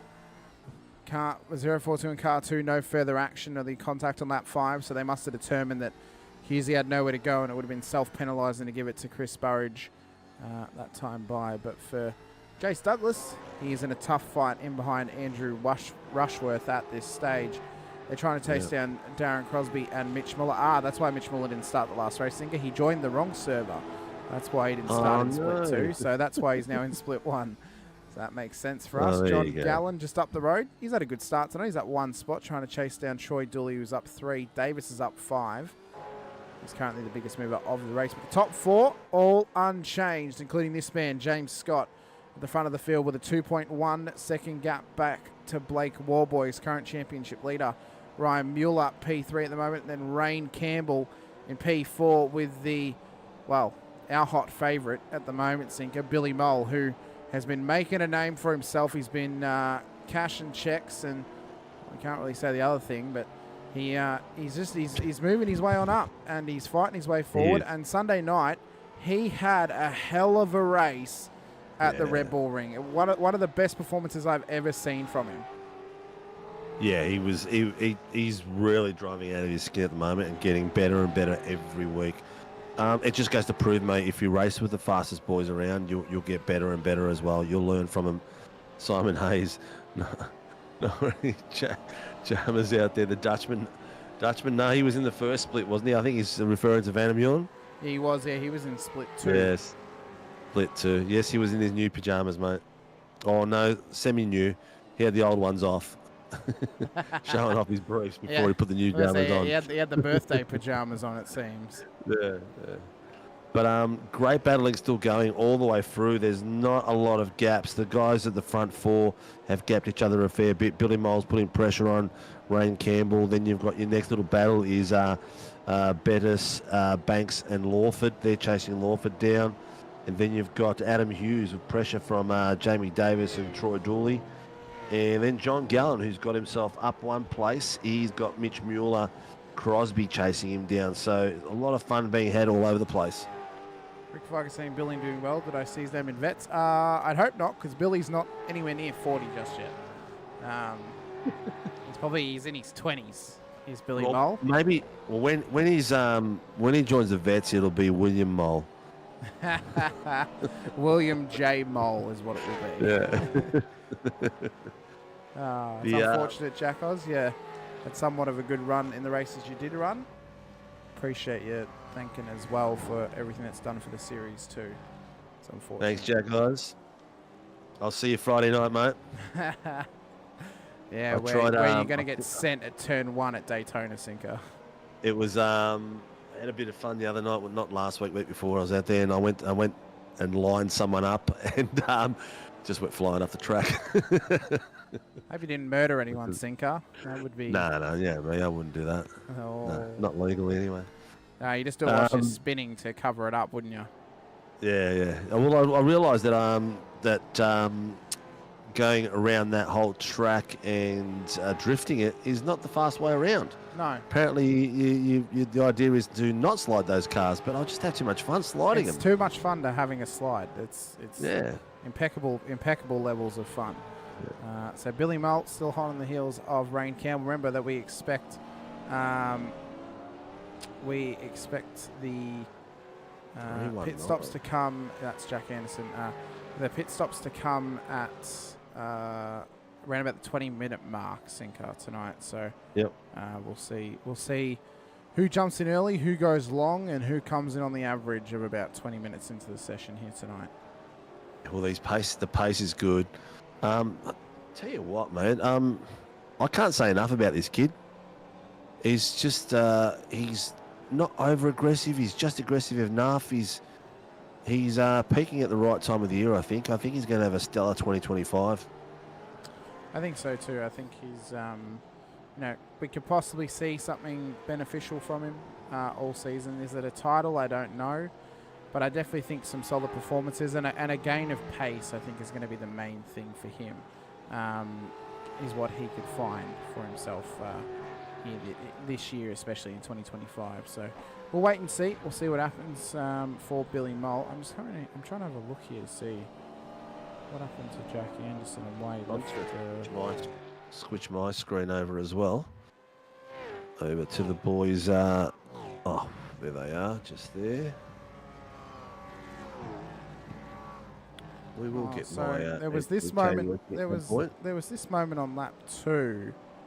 I was trying to investigate why he might be under investigation. So, we got spun round by 11 and off the track. So.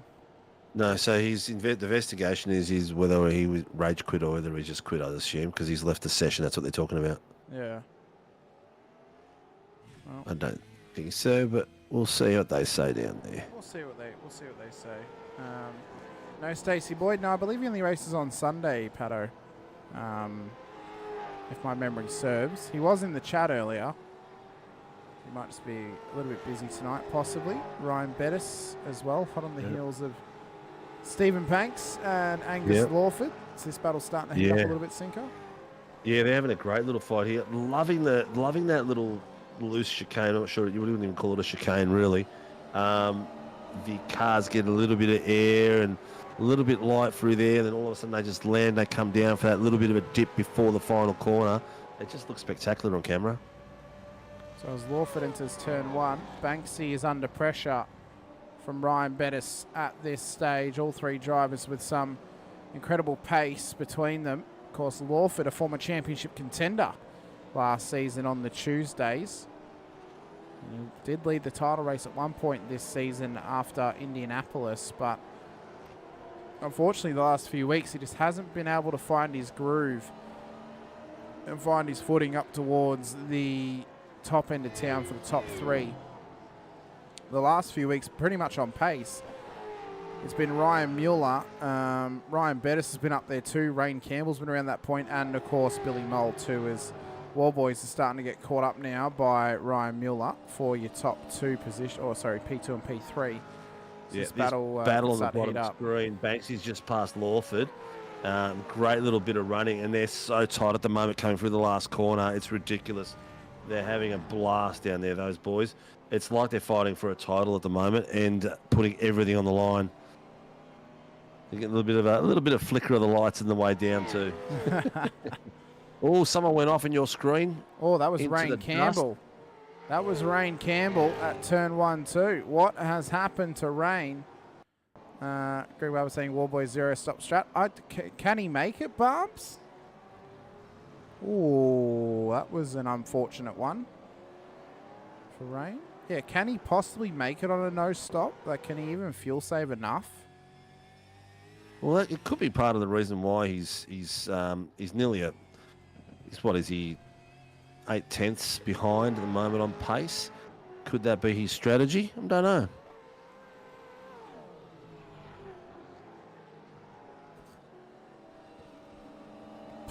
It's like they're going to ask you that, Pato. He's never been to Vietnam in his life. If it was the Philippines, that'd be a more accurate joke, but Vietnam, not so much. If you can flick to see, I wouldn't mind seeing Banksy's pass on Lawford. See how he went there, because they were very close for a gap then. But now Lawford's down to 5/10, and Rain Bettis is putting the pressure on to Angus that's now. why Lawford got loose, and that's how he got through. So okay, that explains that one. Bit of dust, and then look at the Bettis fed right onto the back of him then.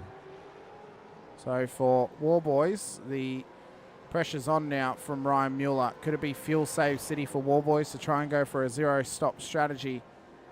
He's got the skill level for it, 100%. Yeah, let's do a lap on board with Warboys here. We'll go driver's eye. Let's listen. Oh, that's probably the biggest clutch in I've heard in a long time, Sinker.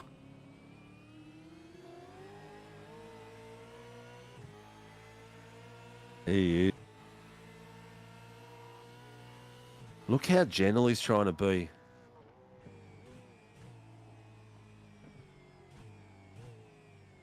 Even his approach to the steering wheel and the way he's looking at the screen, he's being super gentle here. He's watching every drop. Look at that. Massive, massive fuel save from Blake Warboys. If he 0 stops, pretty much the magic number is he does not want to end up 40 seconds behind James Scott. Otherwise, all the work will be for nothing. So he's going to have to work hard throughout this race. I mean, beneficially... You've got to roll the dice sometimes. Yeah, roll the dice. Maybe even just let Mueller pass and sit behind him and get some benefits of the slipstream, maybe. Well, Mr. Trainer, yes, he could be just reducing the fuel load as well. But either way, saving fuel, having a lighter car, fresh tyres at the very end is real important as well. We saw what it did for Stefan Lawrence in the last race. That was one of the boys just coming out of the pits then. Who was that? Burridge. There's no fuel saving from James. Through the pits as well. Jamie Davis has gone in at lap 15. Wow, interesting. So was that tactical? Quite possibly. Not sure. But I just want to mention that James Scott is not saving nearly as much as what Blake is. He is pushing to build this gap as much as he can over Blake Warboys.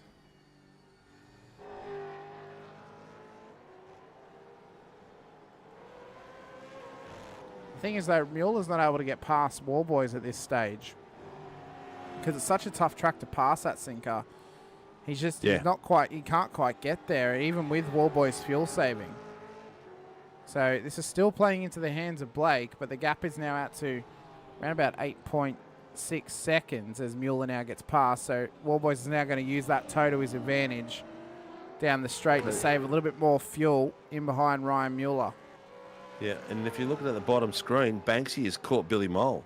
Wow. He's on the back of him now as well. We're talking 5/10, 2/10 at the moment. A man on a mission, it seems. Yeah. Oh, but he's just served him into the wall. No. It's happened again, and Mole's up on the wall as well. Could this be safety car? He's stuck. That could be a safety car. Because we're right on pit stop time. Could we see an appearance of the Warren and Brown Tools? Safety car here. Safety car has been called. Safety car has been called.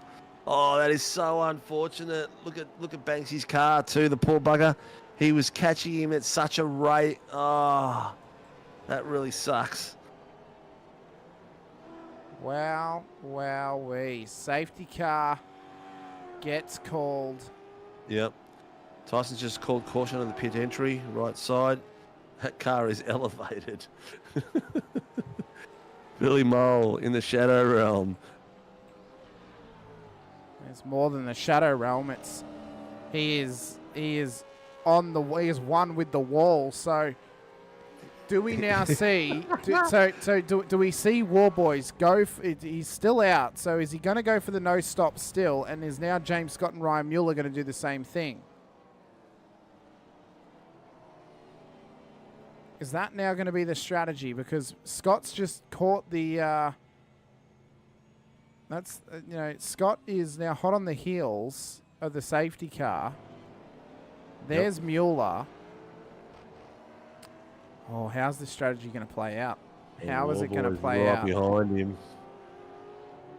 How did Mueller get in front of Warboys? He let him pass at the last corner. We were talking about it before, Sinker. Is your lapse in memory really that short at this point? My brain is fading. No, I'm the first day back at work today, mate. You said it was a cruisy day. It's lots of stuff went in. You're going wave arounds now. So halfway through this race, it's been a couple of rounds since we've had a safety car in the Supercars Sinker. Yeah, it's good to see it back out there. So we've got James Scott still in the lead position behind a safety car, followed by Ryan Mueller, Blake Warboys, Troy Stone Street, Rand Campbell, Angus Lawford, Adam Hughes, Ryan Bettis, Stevie Banks, Troy Dooley, Mitch Mueller. Oh, Scott's coming in. Yeah, they're all in. So they're all going to take the stop. Can you imagine then? Set of dominoes, mate. Just like a set of dominoes. Could you imagine then if Scott had tried to pull the dummy? And you just see everyone go in and he stays out to go for a no-stop. Well, the PSR boys are doing that. So they're trying to pull the Cowie strap. They've got to be careful where they're passing in the pits as well. And I just heard a delightful voice out there. In our safety car tonight, we have got Stephanie Piccoli. Wow. Billy Mole's in pit lane, so that's unfortunate for him. Of course, ending up on the wall. All right, Pig's exit. Pit exit is open. Not much change through there. Not much change at all.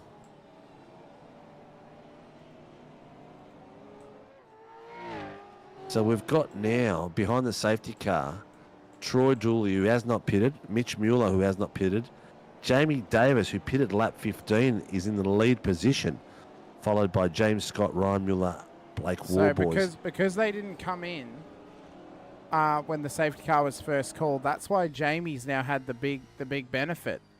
Because they were all in the train. So if they were actually going to pit, they would have been better pitting the lap before. Yeah.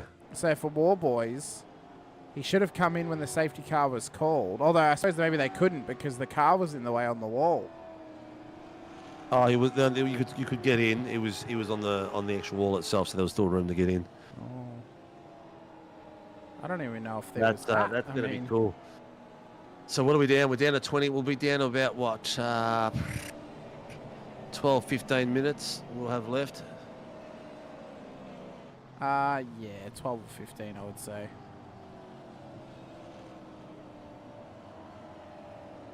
Okay. 044.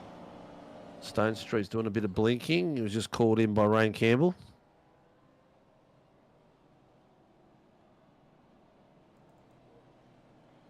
This was the moment that brought out the safety car. Oh, no, it's not. This is a different one. This is earlier on. Let's find the actual moment. That was when he was... Oh, he was already off track at that point. What the hell?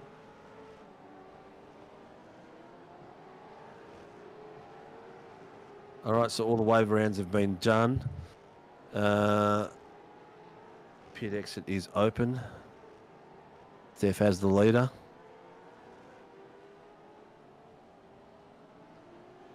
Oh, so I think it was actually further around from this sinker. And this What's was that, mate? when, so there was a moment with Billy Mole where he actually went wide at turn 2. And that's when he ended up with Banksy hot on his heels. And I have a feeling that it's at the end of this lap that he had caught him that then actually caused the moment into pit lane. So I'm just trying to get a view of how he was positioned in pit lane. And how he actually ended up on the wall. Coming in at the end of this lap. Okay, so we'll get back to live in just a moment. So is it this lap here? It is this lap here. So he got sent and then onto the... Oh, no, yeah, there was room. It's a small car park entry of room, but there is a little bit of room there. Yeah, yeah. Yeah, that was unfortunate. That it was a big slowing down. See, on that entrance, you gotta call it in. You gotta say pitting in. You gotta. It's too dangerous. Here we go. Green flag. They're off. Underway once again with Troy Dooley at the front of the field, ahead of his teammate Mitch Muller. Jamie Davis is up there too. The top two. Are they going to go for a no-stop strategy here tonight, or will they need to pit in the next 14 minutes? As James Scott already wants to move on Davis in behind. He's not quite close enough to get up him. Could Davis defend his way to a win tonight, Sinker? It's going to be tough, but could he do it?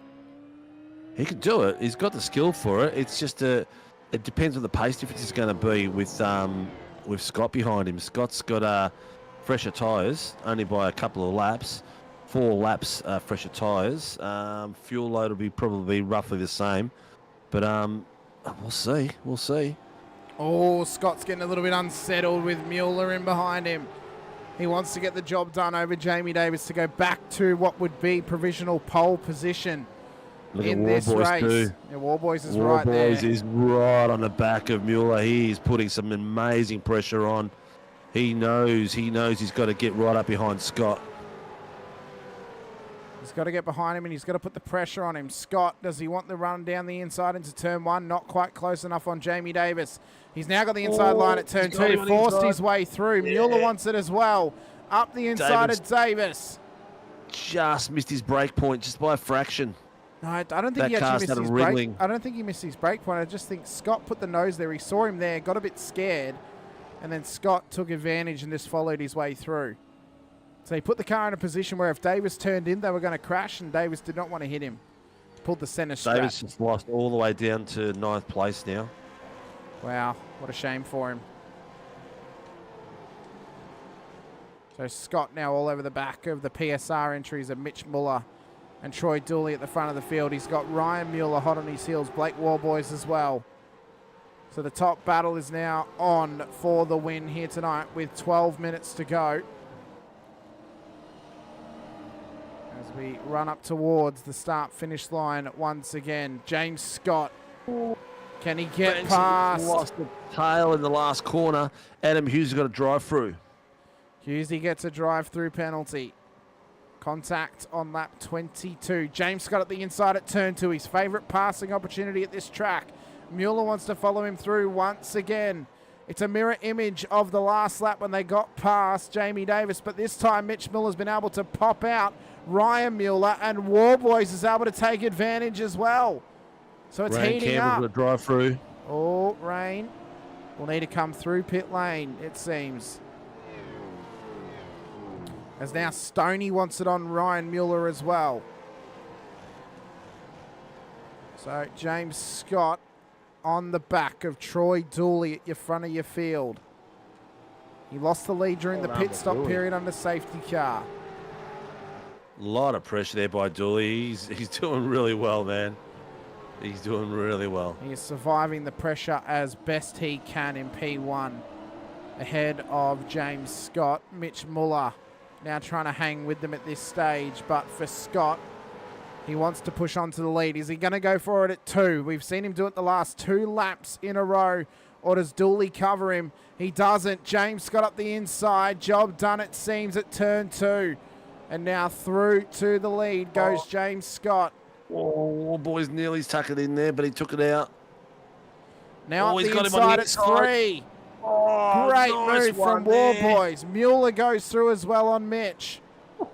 As they run up through turn 5 and up over the crest towards the bridge. War Boys wants it up the inside over the Kumo Tyres bridge. Job done for him now over Troy Dooley. Oh, and that is all class there. Look at the way phenomenal. these boys are driving. Oh, but Troy Dooley's fucked that up. He ran it wide. And now he's going to drop spots. But now for War Boys, the He's next in a car. lot of trouble there. Stone Street and Bettis are having issues with him because he slowed right down there. Stevie Banks has got himself a drive-through for the incident with Billy Mole. So Banksy will have to traverse through pit lane. James Scott has 1.2 seconds over Blake Warboys in behind him. And even with all that fuel saving, Warboys still took a regular stop of 11 seconds for fuel.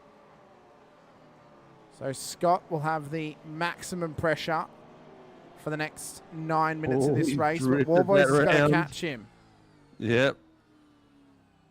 I tell you why, he's got some pace now. He's at the last lap was a 107.6. Blake's was a 108.1. So the race is on. That fuel saving strategy completely left the picture. Julie is off track. It looks like he's staying off track.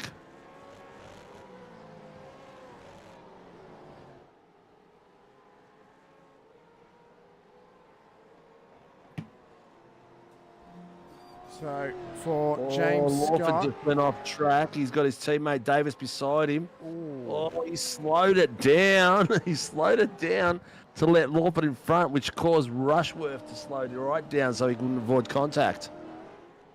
Well, he's had to put the anchors on to an absolute maximum, did Angus Lawford. Further back in that battle, we've got Darren Crosby on the back of Mitch Noble at the moment.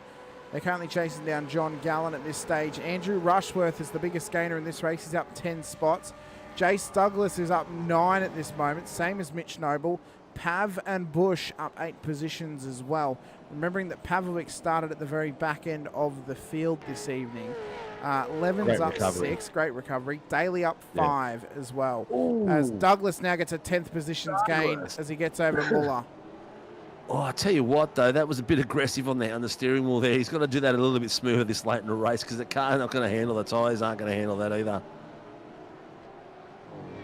So you've got to be smart about those sorts of moves when you go for them. They're going to have to be smart in a couple of weeks' time, or next week, I should say, when we head out to Phillip Island. It's a track that you've got to be fully committed to those sorts of moves. You can't go for the late darts. You've got to go for the early risers because if you try and go for it late, not everyone's going to have the reaction time to obviously react to your move. And 9 times out of 10, when you go for it at a corner like Miller at turn 4, it's a crash and it's 2 cars spun round.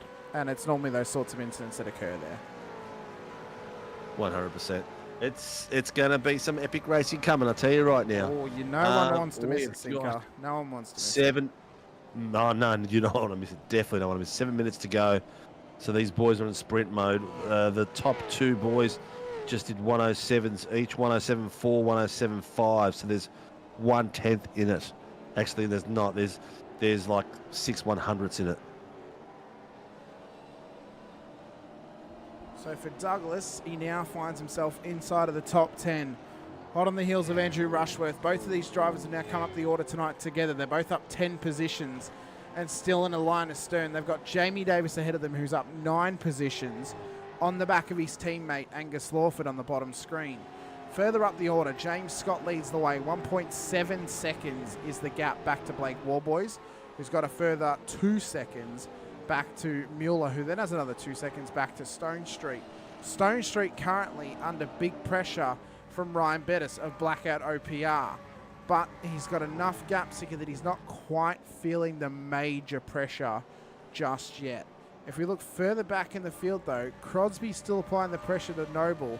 At the moment, Noble right now will be hoping that his teammate Levin can start to get the foot down and really put the pressure on Crosby to help take it off Noble. But a lock-up like that at turn 2 is not going to help, and that's only going to hurt them further.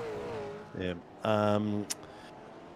Where'd he go on me? Mitch Mueller's finally gone through the pits.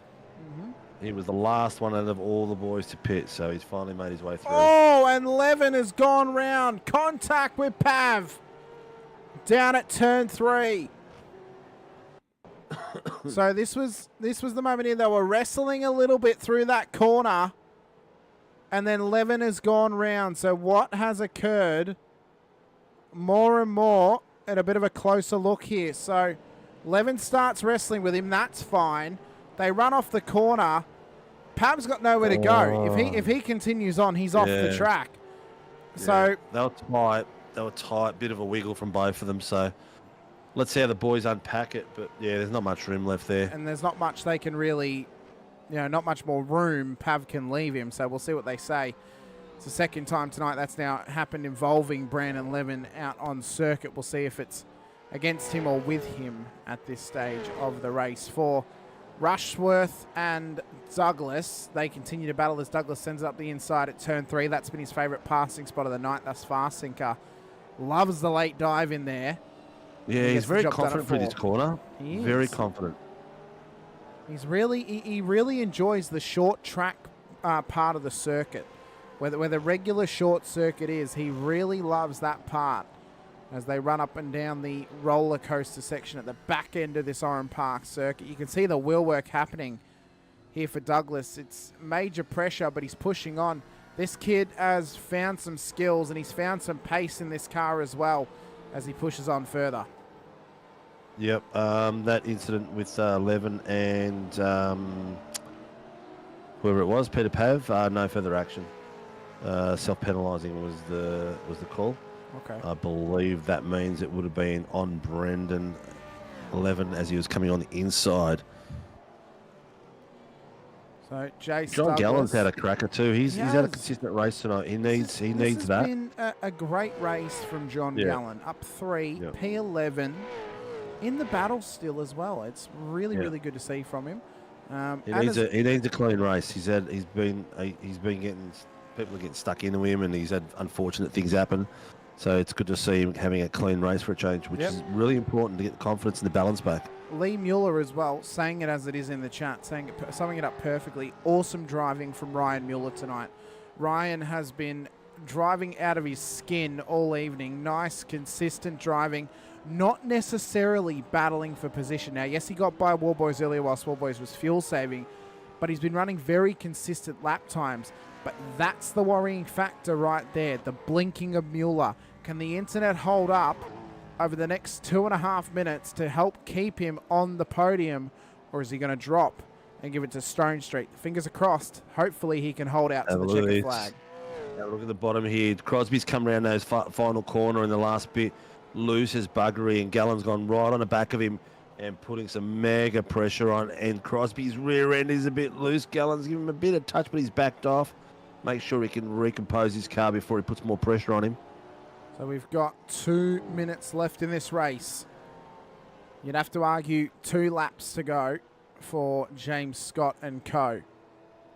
As he runs down in towards the final couple of corners. Darren Crosby's had a great run inside the top 10, up 7 positions thus far. Yeah. I think the whole mid-pack, pretty much from probably Lawford, or pretty much everyone who's up a positive, from Lawford all the way down to Bush, majority of them have had a stellar night on the track. A stellar night on the track. It's an outright everywhere. The fighting and battling has been sensational. You look at Jace Douglas done some awesome moves down there. You got Gallen, Mitch Noble, and Crosby fighting it out down the back as well. So there's some great driving going on. Jeremy Bush has had a bit of fun. Levin, a bit of issues here and there. Banksy, unfortunately, in the back of Billy Mole. Before that, he was doing some amazing pace. But that's racing.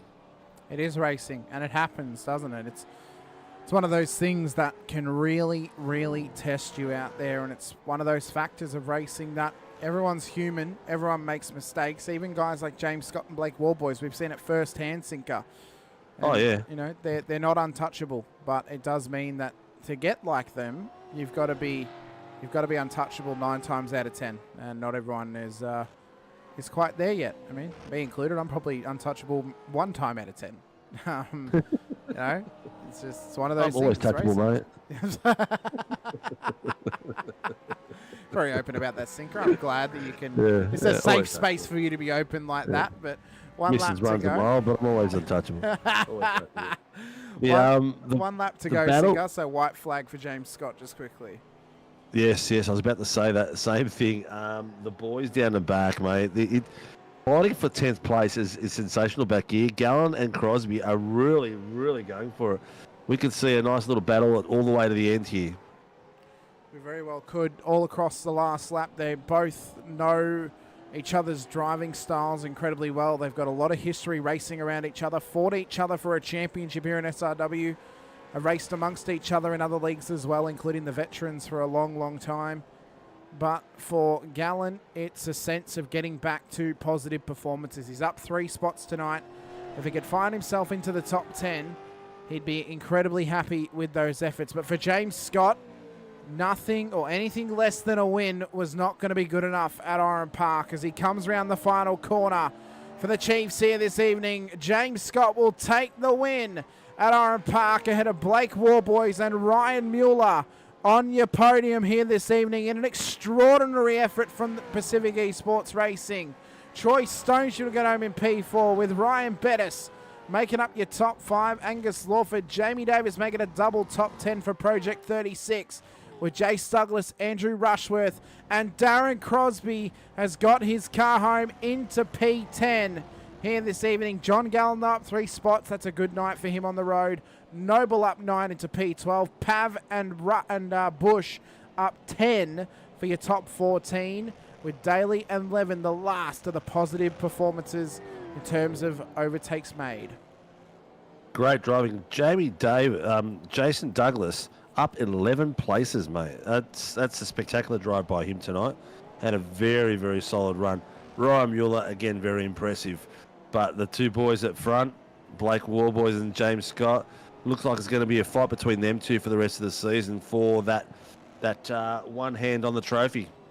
Yeah, we'll of course have to wait to see the series standings by next week to really know who is in what position. Then, of course, after next week, all the drop rounds would have been applied, and we'll go into the final round, which is undroppable, where we will crown a champion for Split 1 in 2 weeks' time at Bathurst. So it's going to be hot, it's going to be contested, and it's going to go all the way to the very end of the season as James Scott. He can drive the car. I don't know if he can really drift the car, it seems, but he's pushing on. Excellent work out there by everyone. The boys have done an excellent job. Some great battling out there. Some really good work.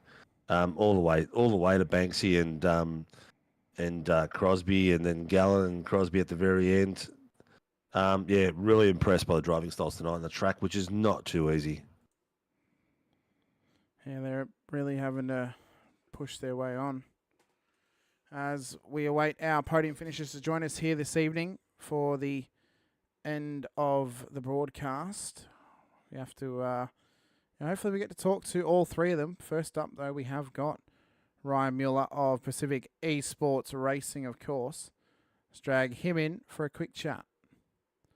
Ryan Mueller, congratulations. Another positive performance for yourself here tonight. P3 on the road. Mate, you are having an absolute stellar season thus far. A little bit on the bad side of Lady Luck the last few weeks, but a great return to form for you here tonight. And the Internet Gremlins were on your side, it seemed. You managed to get P3 on the road. Congratulations. An epic moment for you, I'm sure, but a great effort as well.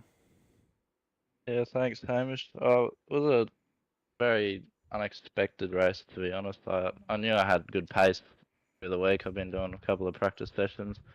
But yeah, safety car really threw some interesting racing in there. But yeah, happy to come away with P3. Now, mate, we've got some solid races coming up at the end of the season, but Oran Park can be quite a diverse circuit in terms of people's preferences for racing. How do you find this place? Because you seemed relatively comfortable out there in racing trim and even in qualifying trim. But what's your opinion on Oran Park? Is it a favourite of yours? Are you a fan at least? Or do you absolutely despise this place like 50% of the population? I don't mind the track. It certainly throws a lot of skill at it, especially with all the up and down hills and the just all the corners on it. It's an interesting track. I don't mind it, but yeah, probably not one of my favourites, but very setup dependent. Now, we lead into Phillip Island next week and then Bathurst to end the season. How are you feeling going into those rounds? Are you confident at both Phillip Island and Bathurst, or are you thinking you might need a little bit more seat time to really get up to speed in the Camaro at those tracks? At the start of the season, I've been pretty confident around Phillip Island, running pretty much top 10 nearly every official race I did. So, got to jump back on there for more laps. But Phillip Island is one of my favourite tracks in Australia, and yeah, I'm super keen for Bathurst as well. Haven't done too many laps around there this year, but very keen for the next 2 rounds. Very good, mate. Well, thanks so much for coming and have a chat to us. Let us know, helps get you and Pacific Esports Racing out on circuit. Anyone else you wish to give a shout out to as well, for myself, Sinker, and the rest of the league, a massive congratulations on P3 here this evening at Oran Park. Thanks, boys. I'd like to thank everyone at PER for the awesome setup and all the help. Lake Edge Holiday Units, Major's Garage for the setup that we just perfected tonight. One Shot Pest Management, Track Racer, 8 Rivers Photography, and our partner W Energy Drinks. I'd like to thank my dad for getting me on track every week. And I'd like to thank Grandma for flooding the YouTube comments as usual. Well done, mate. Congratulations. And, mate, continue that rise and form, mate, because you're doing really well. Yes, boys. So can we just quickly confirm, Ryan, so Lee Mueller is your grandmother, is that correct? Yes, she's my grandma. Very good. All right. Great to have Lee out there Thanks, with us. Gran. And thanks, thanks, Gran. But thanks for coming to have a chat to us, Ryan. Best of luck in the final 2 rounds of the season. Hopefully we get to have another chat to you before season's end. Thanks, boys. Thank you. Cheers, buddy. Next up on the ticket, we have, of course, oh, look at him. He set it up for a sinker. He set it up. He's got Bub with him. In the lap. Daddy Warboy is a no truer name for you right now, sir.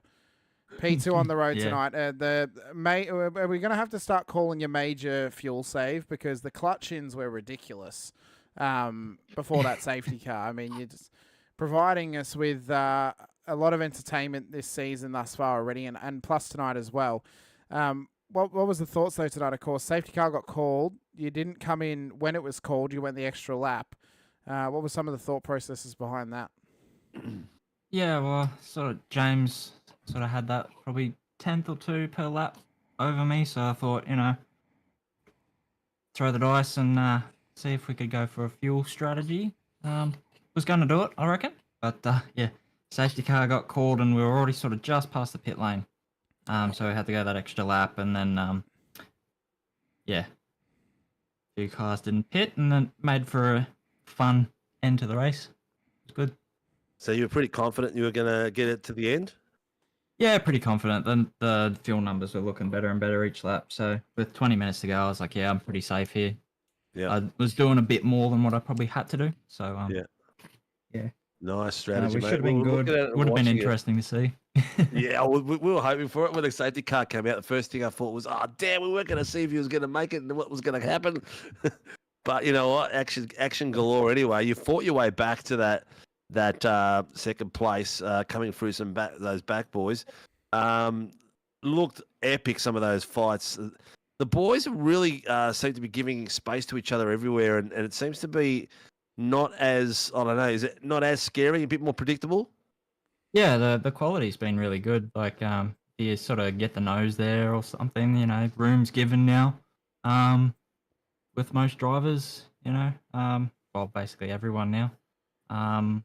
So yeah, it's quite easy to race against everyone now in this split, and split 2 is looking very similar as well, as I've been spotting for Johnny. So, yeah, it's been good. A bit of door banging, but that's what it's all about. We love the door banging, don't we, Hamish? Gets me and Hamish revved up. I don't think there was enough door banging tonight. It was a bit more all following the snake at one for most of it and waiting for someone to make a mistake. That's Oran Park. Yeah. That's Oran Park. Yeah, Sums it up Oran pretty Park, much. and with the track temp up, we've got 44 degrees at the moment. It's greasy. I don't think iRacing quite does the hot weather perfectly yet. But because it just feels, it's weird. It's almost like you're driving on a wet track. It's that weird in between.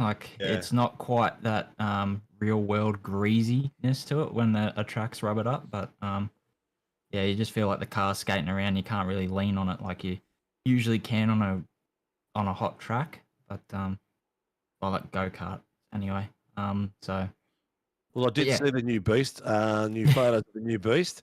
When's that going out on track? Hopefully this coming weekend. Yeah, try and get out and do some testing, and a couple of big events coming up. Yeah, that's the plan. I'll probably only do 5 laps the first session, come in and check every bolt on it. As you do. Make sure the brakes are bedded in nicely and everything. And ended up at lap 6 off the steering wheel in my hand, so I agree with you. Don't send it the first session, and give everything a good check, and send it for the second one. Yeah, it doesn't help that I'm a bit fat bastard either, so yeah. All right, mate, who gets you out on track and who keeps you going and making you the legend that you are? So a big shout out to WKMP Sim Sports. And the M1 boys are jumping in with us for Tuesday nights, which is really cool. Wodonga Karts and Parks, Crop Promotion, Karts Australia, Stone Street Plumbing, Super Cheap Auto and the Super Cheap group of companies, Pool Guys Adelaide, Barella Cabinets, LGC Images, Dave 37 Racing, All Boys Motorsport, Send It Don't Bend It, Amp Air, M1 Cars, and Pecky's Performance and Dyno Tune. Excellent, mate. Congratulations. Hamish, we'll send him off to the Netherrealm. Good luck, mate. You've got some amazing tracks coming up and some epic battles. It's still anyone's race because anything can happen at Bathurst, and we know that. And we still got the top 10 shootout on the Monday night in the coming weeks as well. So good luck, dude. Yeah, thank you very much. See you next time. See you, Blake. Next up, we have James Scott on the ticket here this evening for P1 on the road. Mr. Scott, another night at the office for you, another win next to your name as well. How do you find this Oran Park circuit? You seemed very in tune with this place. Your favourite passing opportunity was definitely turn 2. How was everything for you in that one? And how excited or sad were you when the safety car was called, cutting your lead down about halfway through the race? It was a decent race. I don't know, this track's pretty difficult to pass. Really only turn 1, turn 2, and maybe turn 3. There's a few other ones, but they're a bit more low percentage. The safety car was interesting. I'm not really sure how it was all going to play out on fuel and everything, but looks like there's some guys really backing it up, trying to make it home with a no stopper. Not really sure how the tyres would have lasted, so it would have been interesting, but safety car changed that. Now, we questioned, it was a late call for you to dive into the pit lane, and we thought, imagine if you had pulled the dummy and you went to turn in and then decided to come straight back out again, if that may have caused some carnage. But in hindsight, that wouldn't have really worked, because then you still would have needed a pit stop and probably would have actually hurt yourself anyway. But, how do you find Oran Park? It's a very diverse circuit in terms of people who like it and people who don't. Are you a fan of this place, or do you think maybe it's a little bit, it's a bit mid, or it's a bit on the lower end? What's your opinions on the circuit itself? I wouldn't say it's one of my favourites. I don't hate it. There are a few tracks that I absolutely can't stand, but this isn't one of them. It's all right. It's produces a very different type of racing that you see here compared to some of the other more fast flowing tracks. Obviously a lot of slow speed, but then you got some high speed corners to finish the lap, so it makes it interesting. But it's okay. Well, that comparatively then to Phillip Island and Bathurst for the last 2 rounds of the season, how are you feeling going into those rounds and at those circuits, which get a lot of running in the officials and some of the best or some of the most well-liked supercars circuits as well that's in the iRacing service? Yeah, I mean, I think you wouldn't be Australian if you didn't like Bathurst. So, you know, I'm obviously looking forward to that one. Phillip Island, yeah, I don't mind that track. It's pretty decent. I haven't driven it in this Gen 3 supercar, so we'll be interested to see how that goes. But yeah, Bathurst, you know, obviously everyone's sort of like 100 servers up when this first car came out around Bathurst. So, you know, yeah, no, should be good. Very good. Excellent. Well, we're going to let you go tonight, Scott, but let us know helps get you and your team out on circuit. Anyone else you wish to give a shout out to as well, for myself, Sinker, and the rest of the league. Congratulations on another victory next to your name and taking another step closer to possibly securing yourself a championship here in SRW. Yeah, obviously thanks to all the guys at Chiefs, Aussie Broadband, Westfield, and Logitech G. Couldn't do without those guys. You guys for the broadcast, series admin people, all the admin team at the Chiefs as well for all the back end stuff that, you know, makes us go racing all the time. So couldn't do it without all of them. Very good. Well, thank you so much for joining us once again, James. Best of luck next week at Phillip Island. Look forward to seeing how you go, and we'll call it. I was going to say the home of Supercars racing, but that's not, is it? That's Bathurst, but definitely a solid circuit on offer next week. But enjoy the week. Enjoy the week. We'll see you Sunday for Snetterton, and we'll see you back here on Tuesday as well for Phillip Island. Thanks, man. Thanks. Take care, man. Good luck. Well done. Well, Sinker, we're apparently both losing our brains tonight and losing our words at this point, so we'll try and wrap up very, very quickly. First of all, we'll give a quick little update, a little rundown of what for the week to come. For anyone that missed last night's broadcast of the Supercars, or not last night, Sunday's broadcast of the Warren Brown Tools Supercars Championship. So coming up this week, tomorrow for the MOZA Racing Super Formula Championship, we're out at the Saxon Ring for the first time ever in SRW. Very, very excited about that. It's the first time I get to call a race there. It should be a very, very good one as well. You'll be taking part in that race, Sinker. Hopefully you make it further than 3 laps this time. Get some practice in maybe as well. Got to get practice in first, mate. We'll see how I go with work tomorrow.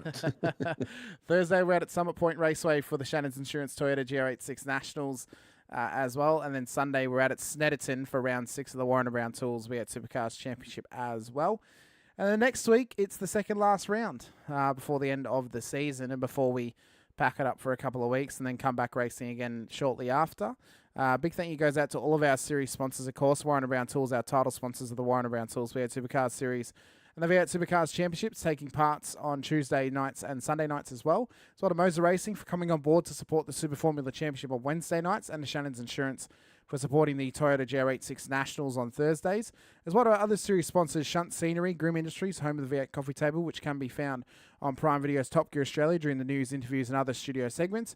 And as well to Phoenix Driver Development. If you want to set up yourself a training session or get yourself some setups for the supercars as well, be sure to message PDD on Facebook or shoot Laz or Rehan Leonard a message on Discord, and they'll be sure to help you guys out in sorting out a time slot for a session or getting you guys a setup sent out to you as well. But I'm Hamish Munro, joined by Steve Sinkovic once again. We appreciate your time, appreciate you being here with us once again as well. Be sure to keep an eye out for Season 2 sign-ups to go live in the near future. They should be coming out fairly soon in the next couple of weeks. The calendars are currently getting made by the admins, so keep an eye out for it if you're interested in coming along and racing with us here in SRW. But until next time, stay safe, drive hard, and as always, bye for now.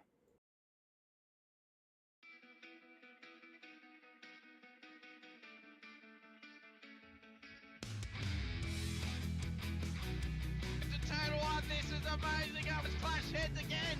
This is like Chaz Mostert and Cam Waters. Almost the same situation.